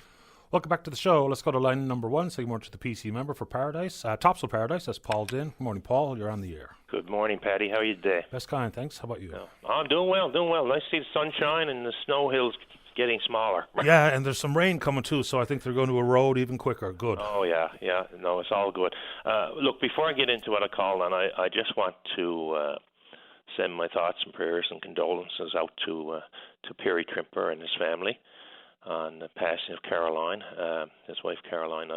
Had the opportunity to meet Caroline a couple of times, and a beautiful family. So it's I just want to let Perry know that we're thinking of him and wish him the best in getting through this difficult time for sure. I echo those sentiments. I just saw that story during the course of the show, so I didn't get a chance to speak to it. But yes, my condolences to Perry and his family. Yeah, I tell you what I'm calling in on. I want to talk about the announcement, or in some mind, the lack of announcement, I guess, with regards to the high school in Paradise. Since the budget, I mean, I've been to a couple events since then and over the weekend, and I've been getting a lot of questions on it. There's mainly people disappointed with the amount that was announced, because I think it was announced $50,000 to begin planning for the high school, and I know the volunteer parents that participate on the Paradise Needs a High School committee are getting hit with the similar questions, and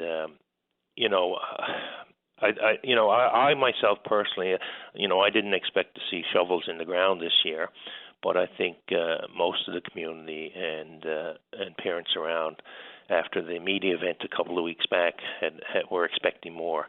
Now, whether rightly or wrongly, I think the expectation was built up that they would see more in the budget in terms of maybe hiring of a consultant or some money put away for a purchase of land, because the very next day I also got a call from a developer who was concerned about it too, who has land here that's available. So I really want to call in and kind of put people at ease to some extent. We're not giving up on this high school. We're going to continue to push for it. I'll have an opportunity, once the House sits again, to ask questions through estimates and get some further detail on exactly what's expected for the $50,000 that they've allocated. What does that entail, and is most of the work going to be done in-house? So until we get that detail, we won't know for sure exactly what's going to be done over the next 12 months.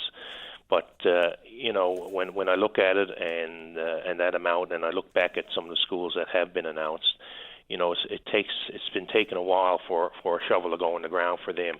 But I think with this particular case, where this school was expected and was in a budget previously back in 2015, I think parents out there had expected something more in this budget, because a lot of the data and the planning and the numbers are there, and I think they just feel disappointed, and we'll continue to push on this, and hopefully I'll get some more detailed answers when we have some questions and estimates and see exactly where this is going, because people look at this and say, well, that's another 12 months of waiting for some real action.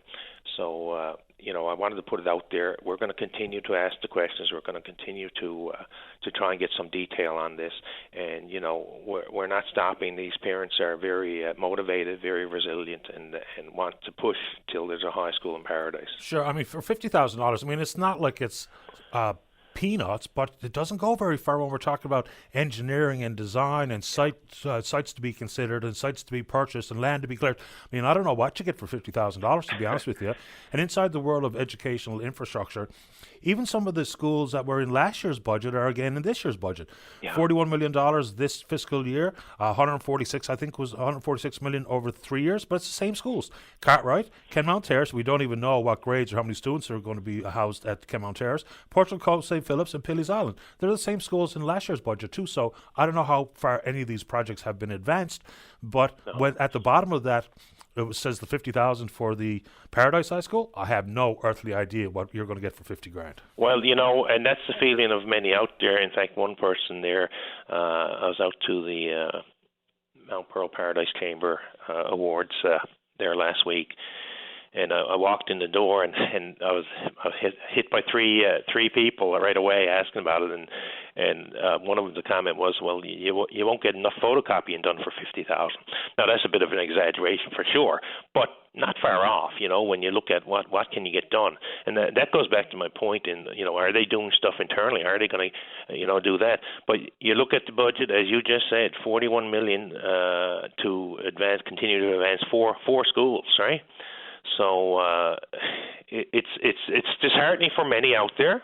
It's disheartening. It's been a long road. I know I've been banging this drum since 2013, and that lots of ups and downs. I think it's on the horizon, and people were expecting that horizon to be closer than more distant. And I'm in this new education critic role, so appropriately I'll be sitting down when the estimates come and asking those questions. But I just want the residents out there to know that this is not deterring us. This is not giving, we're not giving up on this. But we do have some, call me anytime, ask me the questions, that's fine. But we do have a volunteer group that are being hit by these questions as well. So hopefully people will reach out to me more than them, because that's what I'm here for, and I'm going to try and get those answers. Albeit it'll be when the house opens again and we do estimates. But we're going to continue on this, Paddy, and hopefully get the school that's needed here in this community. Appreciate the time. Thanks, Paul. Thank you. Have a great day. You too. Bye bye. All the best. Let's see here. I'm going to take line 2 before we get to the break. What do you say, Fons? Let's go. Line 2, Miranda, you're on the air. Hi. Good morning, Paddy. Morning to you. I'm just calling. I'm a local artist here living in Allamore. I have a Facebook and Instagram page, Driftwood Dreams, if you want to reach out to me there. We're having a meeting this Thursday, March 28th. It's free to attend. Basically, we're hoping to get anyone who's interested in any arts or crafted goods in the community. We have a bunch of community representatives planning to attend, and I just want to announce today, see if there's anyone else who would like to join me and Joanne, that's our other member who helped organize this meeting. I have an email and a page I can list Sure. here. What exactly is happening at the meeting? I'm sorry? So it's basically we're trying to grow our arts community. Okay. And we are looking just for any opportunity. The conversation will be to any opportunity to grow in our community, for our arts and crafts community. Sure, sounds good. So yeah, March 28th, 1 p.m. It's at the train station in Portabass, and I'm really excited. It sounds like we have a lot of people who are already interested in attending. Now we're just reaching out to anyone who hasn't heard on Facebook. You can email me at driftwooddreamsnl@gmail.com or Joanne at simplynatural@live.ca. Okay. Or you can find us on Facebook. And Miranda, do me a favor. After you hang up, send me an email with those details, so if anyone asks, I have it on hand. Yep, sounds good. I appreciate it. Good luck. Let me know how it goes. Thank you. You're welcome. Bye. Right, bye-bye. All right, let's take a break. Don't go away. This is Open Line on the VOCM Big Land FM radio network. Welcome back to the show. Let's go to line number 3. Say good morning to the independent member for Humber Bay of Islands. That's Eddie Joyce. Eddie, you're on the air. Good morning, Paddy. How are you? Doing okay, sir. How about yourself? Good, sir. Thanks again for taking my call. No problem. Paddy, I had last week, as we read through the budget and all the announcements, and one of the bigger things in the budget itself was the emphasis on housing, social housing. And as I've been raising that now for a nice while, the lack of social housing in the Cornbrook area, and there was one unit up there, Crestview, up in Dunfield area, with 32 units, which has been ignored, now has to be replaced, totally tore down and replaced. The federal government did refuse to put any money into it to tear it down, but Paul Poik, the former minister, stated that they do have their share of funding to put towards it. And last week, Fred Hutton was out front and center on the housing. Very disturbing. Jerry Byrne, a member for Cornbrook, now says housing all of a sudden is a priority for his district. In a local radio station, he made a statement, which I still can't believe it, but I want to raise it, and I want Fred Hutton to deny it or confirm it. He said the Newfoundland Labrador Housing Corporation, and it's right online in this radio station, so this is not me talking, this is a story online, that the Newfoundland Labrador Housing Corporation will be selling the houses that they owe in the Bay of Islands. This is disturbing. People live in those houses. They actually live there. So here they are, and in that story, Jerry Burns stated that the number of houses that they'll be able to build in the Crestview area will depend on the number of houses that they can sell in the Bay of Islands. This is people living in those houses, social housing. So here they are going to try to evict people who are already in social housing, put them on the street so they can get the homelessness in another area taken care of. Fred Hutton has to clarify this. I had a call just the other day from a person, two special needs kids. They live in that area because they got a lot of family support, and they asked me, will they be evicted? I said no. I will personally fight it. Personally.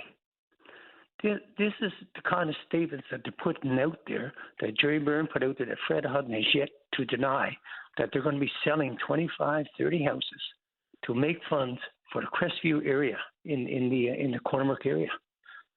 This is just, I'm amazed by it, and I waited 3 or 4 days to see if someone would clarify it. No one has clarified it. Fred Hutton has yet to come out and say, that is not true. We're not evicting people from the houses that we own in the Bay of Islands to have funding for the Crestview area. He has yet to do it. Yes, first I heard of it. The social housing issue as it pertains to the West Coast, the only thing I've seen is that there's, $36 million for 100 homes, Cornerbrook, Central, Lab West. So I have not heard that there's any pending sale of those houses and or evictions, but I'll find out. You can look on the Bay of Islands radio. Yeah, I'll have a look. His story, it's right there. It's actually there. I think it was last Thursday or Friday that it was actually on the Bay of Islands radio. I understand there's going to be 50 or 60 houses built in Cornwall, but would have a minister of the Crown to come out and say it depends on the number of units, depends on how many houses we sell. Do you evict people? I mean, I waited days and days.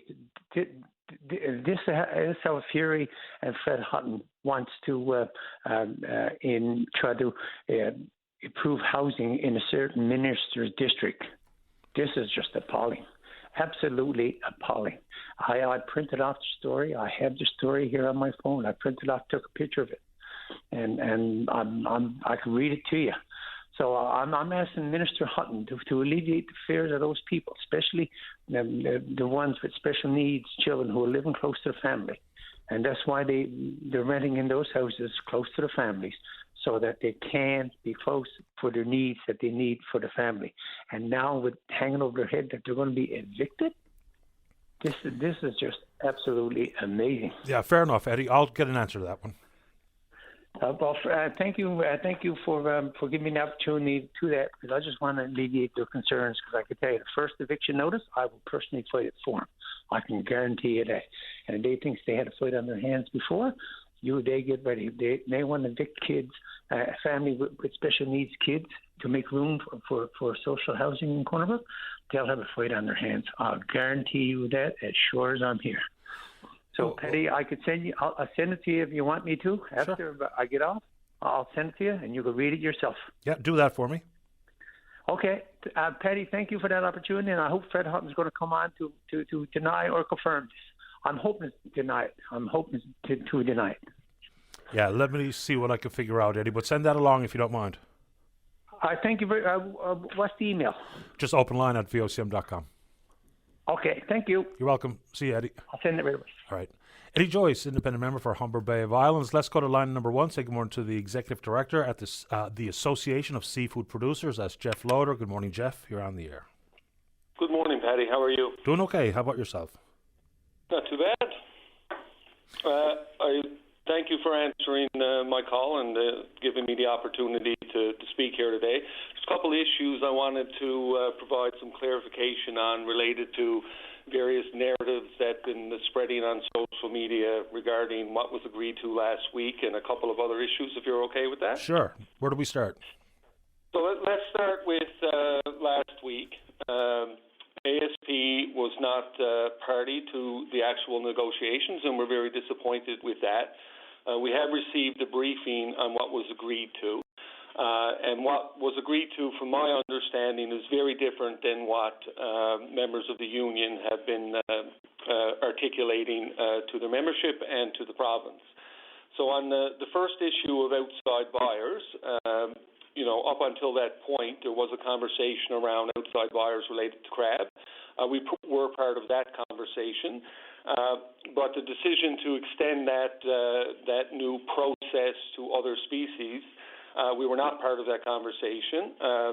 But I think it's very important that everyone in the province understand that the idea here and the concept is that if there's an outside buyer, not a buyer from Newfoundland or new buyer from Newfoundland, there's a current process for that.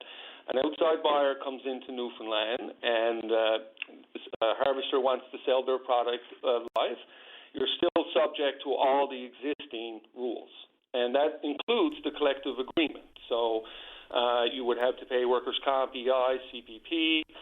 For crab, for example, you would still be subject to dockside grading and all of those other rules. So that's sort of the essence of that one. How would workers' comp work, Jeff? If I'm simply here as a buyer and I don't have employees on the ground here, they'd have to pay comp in this province versus comp wherever they're bringing the product to? Yeah, I mean, you because the way it works in Newfoundland is through the collective agreement, processors pay workers' comp for harvesters, even though it's not an employer-employee relationship. It's one of the sort of unique features of the system in Newfoundland. So that rule would still have to be applied, and EI, benefits, and CPP. It's a good question that you raised. There's still a lot of details around this, exactly how that would work. And, I mean, for example, ASP has a right to collect collective bargaining fees, for example, from all processors, regardless if you're a member or not of ASP, and they all pay that. That would be another cost associated with it. So there's a lot of technical, specific details that have to be worked out here. And since this announcement, I've been hearing from producers, both from crab, lobster, and other species, and we're putting a list of these type of questions that we will be submitting to government in the next 24 hours related to how this actually works. I mean, processors provide ice for free in Newfoundland, for example. Who's going to provide the ice, and what is going to be the charge for ice? In the lobster industry, processors and buyers provide lobster. There's a program for lobster traps and pots, and that's part of the sort of transaction at the point of sale, and there's a program for that. So, I mean, obviously processors in Newfoundland are not going to incur costs associated with an individual harvester who then sells that product elsewhere. So it's quite a complicated issue.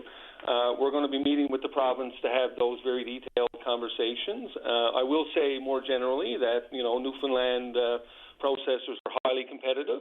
There are significant extra costs to come into Newfoundland, and that's why there's a price differential one of the reasons between crab in the Atlantic Canada versus Newfoundland, because there's extra costs associated with transporting finished product from here outside the province. Just before I need to take a news break, Jeff, can I put you on hold and come back after the news? Because I have a few more questions. Yeah, absolutely. Okay, we'll do exactly that. Jeff Loader's on hold. Let's take a break for the news. Don't go away. This is Open Line on the VOCM Big Land FM radio network. Welcome back to the show. Let's rejoin the Executive Director at the Association of Seafood Producers, Jeff Loader, on one. Jeff, you're back on the air. Thank you, Patty. So just to continue on with with the understanding that was reached last week and some of the details to be worked out, the monitoring committee, I saw repeatedly since that meeting ended that what was agreed to was there would be a monitoring committee that would have the ability to change and raise caps, kind of insinuating on a weekly basis or on a bi-weekly basis. My understanding is that's not the role of that committee. The role of that committee is to deal with issues as they come up on both sides of the price transaction. So to monitor quality, the other elements of the collective agreement on harvesters, and as well after the point of sale on processors. And when issues arise, have a constructive conversation. And that's not a new idea. That was proposed by ASP to the union last year. and it didn't move forward after several meetings because the union demanded that processors allow all of the smaller boats go first, fishing first. And what we actually did in practice was a scheduled sort of fairness type of approach. So that's, I think, very important for people to understand. Businesses in Newfoundland, in this case processors, cannot operate in an environment where on a weekly basis they have no idea who they're competing with. You have to have schedules. The entire point of the conversations for the last 14 months between ASP and FFAW and the province has been to create value and to create employment. It has not been, and it should not be, to create a processing sector that is only job is to ensure that when a harvester wants to go fishing, somebody is there to process. We have a Fishery Industry Collective Bargaining Act, and that act creates obligations on both parties. I understand the narrative around free enterprise that has been put out there, but it's exactly that. It's just a narrative. In a free enterprise world, enterprises would pay their own workers' comp, own EI, own CPP. But do the processors pay CPP? Yes. You pay CPP contributions on behalf of of the harvesters? Yes. Oh. Yes. So these are things that are put into the collective agreement in different forms. So, at the end of the day, there's concessions on both sides. We don't have a completely open market. If there's, and this is why this conversation, really needs to include processors, because if we're really going to have free enterprise, well, then there should be no limitation on the number of harvesters. There should be, no free ice, right? There's various different considerations in this. So the point more generally that I'm trying to make here is there's a lot of considerations that have to be taken in here. Plant workers with extension of EI from 420 to 490 last year. These are serious considerations. I'm bewildered by the union's position that there's potentially no impact through this agreement on plant workers.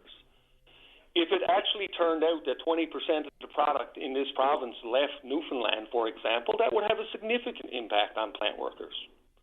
And I recognize the fact that if the quota goes up from a capacity perspective, that there may be extra crab, so increased capacity could be mediated in the next year or two. But what happens 4 or 5 years from now?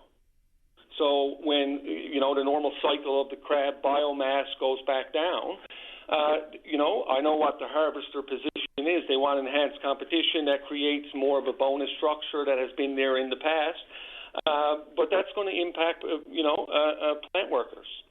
So, I do think it's really important that both parties continue a dialogue, and I want to address actually this misperception again that ASP has walked away from the table or has done something to prevent negotiations. That has not happened. I am ready to receive any offer from the union at any time, and ASP will convene our appropriate committees, and we will respond to it. We have not seen a reasonable offer from the union that addresses the key components of the strategic report completed by Blackwood earlier this year. And we are still waiting for direction from government on the next steps in terms of the panel. If we end up at a panel, we will end up at a panel. The season starts April 1st, but we're here to continue discussions, but we need to see something meaningful on paper. Jeff, why were there any caps in place? And people point to the plant out in St. Mary's. They had a cap in place, but they got some extra capacity given the fact that some of the plants were already over capacity themselves, so they were able to process more. But why were those caps ever in place?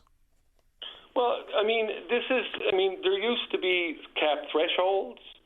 This is one of the biggest issues, Patty, that you're raising. There needs to be a complete review of the policy and planning that goes into the establishment and decision related to capacity, caps, and different things. It's obviously inherently political. We all know that. We all recognize that. But when you invest, tens, millions, tens, and some, cases above that in production capacity based on an understanding of the level of capacity and quota in this province, and you expect a certain level of stability. You can't just go whenever you want and adjust caps and different things. There are legitimate issues. We had a condensed season last year.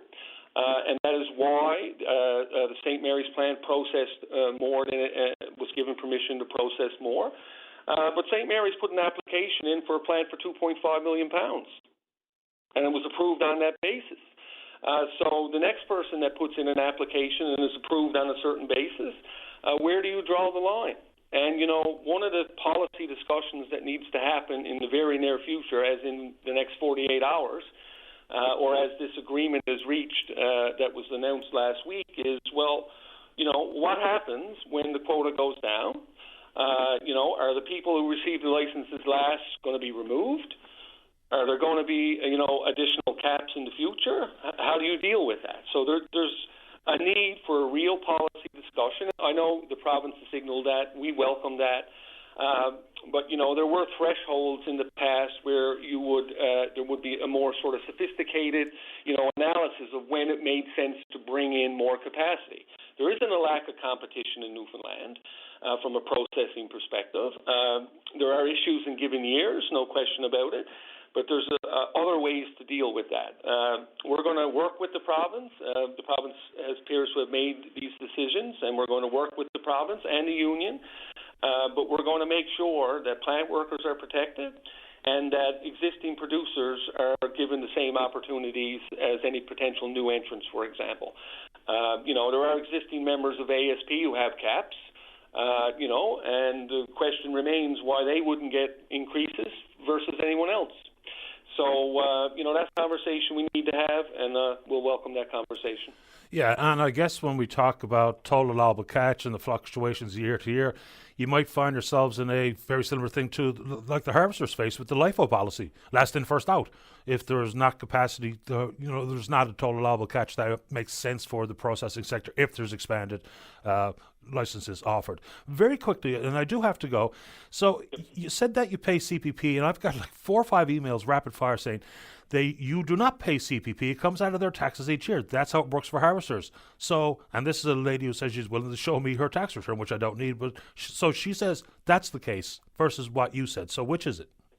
Okay, so I'll double check, Patty. I know it's workers' comp and EI. I was provided information to CPP. I might be wrong on that one, but I'll double check and get back to you. Yeah, I appreciate that. I appreciate your time this morning. So obviously the deal as was announced is not necessarily concluded to the understanding of all involved, and we'll keep an eye on it. Thanks for the time, Jeff. Thanks, sir. Have Take a good care. day. You too. Bye-bye. Jeff Loader, Executive Director at ASP. Let's take a break. Don't go away. To the fishery of Newfoundland and Labrador for the future. And we've been requesting this now, a group of us on the Inshore Council of the FFAW. For the last 12 years, I've been a part of the council that has been requesting it. And I just to inform your listeners that there's a movement in Newfoundland to correct some of the wrongs that's ongoing. And there's a lot of discontent out there in this fishery today. And it came, I guess, off the back of a major decrease in the price last year that caused some of this. But let me tell you that, boy, this has been brewing for years. We've got an organization that's there that's supposed to be representing fish harvesters, and it's no further from the truth. I've been part of it myself for the last 12 years, and there's a movement underfoot to try to correct some of this stuff. But the leadership of the FFAW using it as a dictatorship. My son, I can tell you it's a dictatorship. It is an utter disgrace that one of our own local members, Mr. Efford, had to take it upon himself 3 weeks ago to engage in this movement. We've been requesting it, but have been completely denied by the executive of the union. I tell you, I'll go back to some 7-8 years ago. Mr. Decker was Secretary-Treasurer at the time. I put a motion to the floor, exact same thing as what John Efford done, about outside bars, new licenses, et cetera, et cetera. Dave Decker would not let anybody else on that council second the motion. That was defeated there in that day. because we got an executive who runs a dictatorship. I always supported the union. I promoted it. I took a winter a few years ago and went on the road promoting the union against Fishing-L. And I done that genuinely because I thought they were considered about my best interests. But no further from the truth could that be. I'm here vibrating today. I've been vibrating ever since Saturday. We're supposed to have a very crucial inshore council meeting today, tomorrow, and Wednesday, dealing with some of these issues. It's been postponed all throughout the winter. They didn't have time to deal with it. Now their movement was on. I mean, there's a group of us. I can name like 7 or 8 of us that have called for their resignations, Paddy. They won't walk away and let us clean up this industry or this organization. And I tell you now, last week in St. John's, I was never as proud in my life to stand up with fellow fish harvesters because I knew they were there sincerely. And I tell you, people haven't dealt with a bunch of people like angry fish harvesters. What I saw in there last week was concerning enough to me because I know the changes that got to come about, and somebody is going to pay a heavy price. So everybody thinks this is over. This is not over, boy. Probably not. But Eldred, if what was being demanded by the protesters, let's just say John Efford himself, and the FFAW comes out and stands with the protesters and says they are 100% on side. And Mr. Efford was also saying that without some of the information provided by the FFAW in those meetings and those negotiations, they might not have achieved this result. So does that lead to any better solidarity or faith in the union? Because I hear lots of anti-union stuff on the show. There is no faith in the union, Paddy. I've got no faith in those 2 guys. They stood in the pan of a truck like 2 puppy dogs behind its master. And this is the leadership of our union, which is dealing with the most important industry in this province, the fishery. And this is what I've tried to make changes from within, Paddy. This is why, like I said, I'm so pissed with the system now. But we couldn't get nowhere. The complete structure of the union, I read the Constitution twice this weekend. The complete structure of the union fails the fishermen short. There's no way we could ever improve to have a control of anything. When you got your executive that reports to an executive board who's on a 50-50 split with the processing side and the fish harvester side, explain to me how this can benefit the fish harvester side. It can never do. It can't happen. So there's major structural changes required. But I mean, when a large number, not a splinter group, but when a large number of the elected representatives on the inshore council of the FFAW wants the executive to walk away and resign so we can clean this stuff up, and they won't even allow us the time to have a meeting so we can discuss this. This has been ongoing for far too long, and it's got to a festering point now where, I mean, I just had to break out and have my say, and I know there's people, I mean, we were in there last week. It was so hard to keep the 2 issues separated, but I done my best. But I done an interview with Global News. I'd say the worst interview I ever done in my life because I couldn't state all the facts. My hands was being tied because I was still there fighting for this cause that John put on the floor. And I mean, I thank that man so much because we've been trying it from within and couldn't get it off the ground. So I don't know you can answer or ask a question or whatever, but I was spewing that out now because I know the clock is ticking. Yeah, that's okay. And, you know, but as described by Jeff Loader from ASP, is that some of what we heard maybe hasn't included all of the actual details that are covered in the collective bargaining. So that's kind of interesting to me. It's one thing to suggest that this is going to happen the way that Mr. Efford has been told, or the way he told me this morning. Maybe doesn't include some of the other moving parts that the outside buyers are going to have to include in their approach. So I'm going to have to I'm going to re-listen to that conversation. Well, to see the thing about this, we've been after this for a decade, Paddy, and I'll agree with Mr. Loader with regards to this needs a big overhaul in this fishery. I'll be one of the first ones that willing to put my ass on the chair and start to try to restructure some of this stuff. But let me tell you that oh my jeez, I just got a brain freeze there then. No worries. And I'll be calling back, Paddy, my son. I can tell you that. I know you're strict for time, or is it time, or what? no, I still have a minute if you'd like to offer anything else this morning. But even something as fundamental as who's going to pay for the ice, who's going to be paying the comp. Paddy, that like the old saying goes, every expense until it gets on a man's plate comes out of the cot in. That means that the fisherman pays the price. I mean, we pay EI, we pay CPP, we pay for ice. This is all stuff that's within the agreement, yes, but it's all accounted for. Like, the buyers don't just give it to us. If we were getting $2.20 last year for crab, if we had to buy our ice, we'd have probably got $2.40 for our crab. Yeah, maybe. I mean, it's all taken into consideration. Eldred, here's something directly back from the ASP regarding CPP and stuff. And this is, well, it's from their communications group. I know Jeff was just on Open Line. He said that ASP members pay EI, workers' comp fees, and CPP. But to clarify, CPP is not included in this. But they say that they do indeed pay the workers' comp fees and the EI. Yes, that's correct. I mean, that's the workers' comp. I mean, that's another issue for another day if you want to talk about it. Because fish harvesters, they pay on the value of our fish landings. So, I mean, that's all included as well. And I mean, a few years ago we had $1 billion industry. Then last year $500 million. Workers' comps gets paid a lot of money more than what they should get paid. So, I mean, that's a different issue altogether. If you want to have a discussion on that, But no, Canada Pension, I pays my own share of Canada Pension plus the employers. Each self-employed fish harvesters pays double. So, I mean, that's how Canada Pension works. And we pay for it once a year when we do our income tax forms.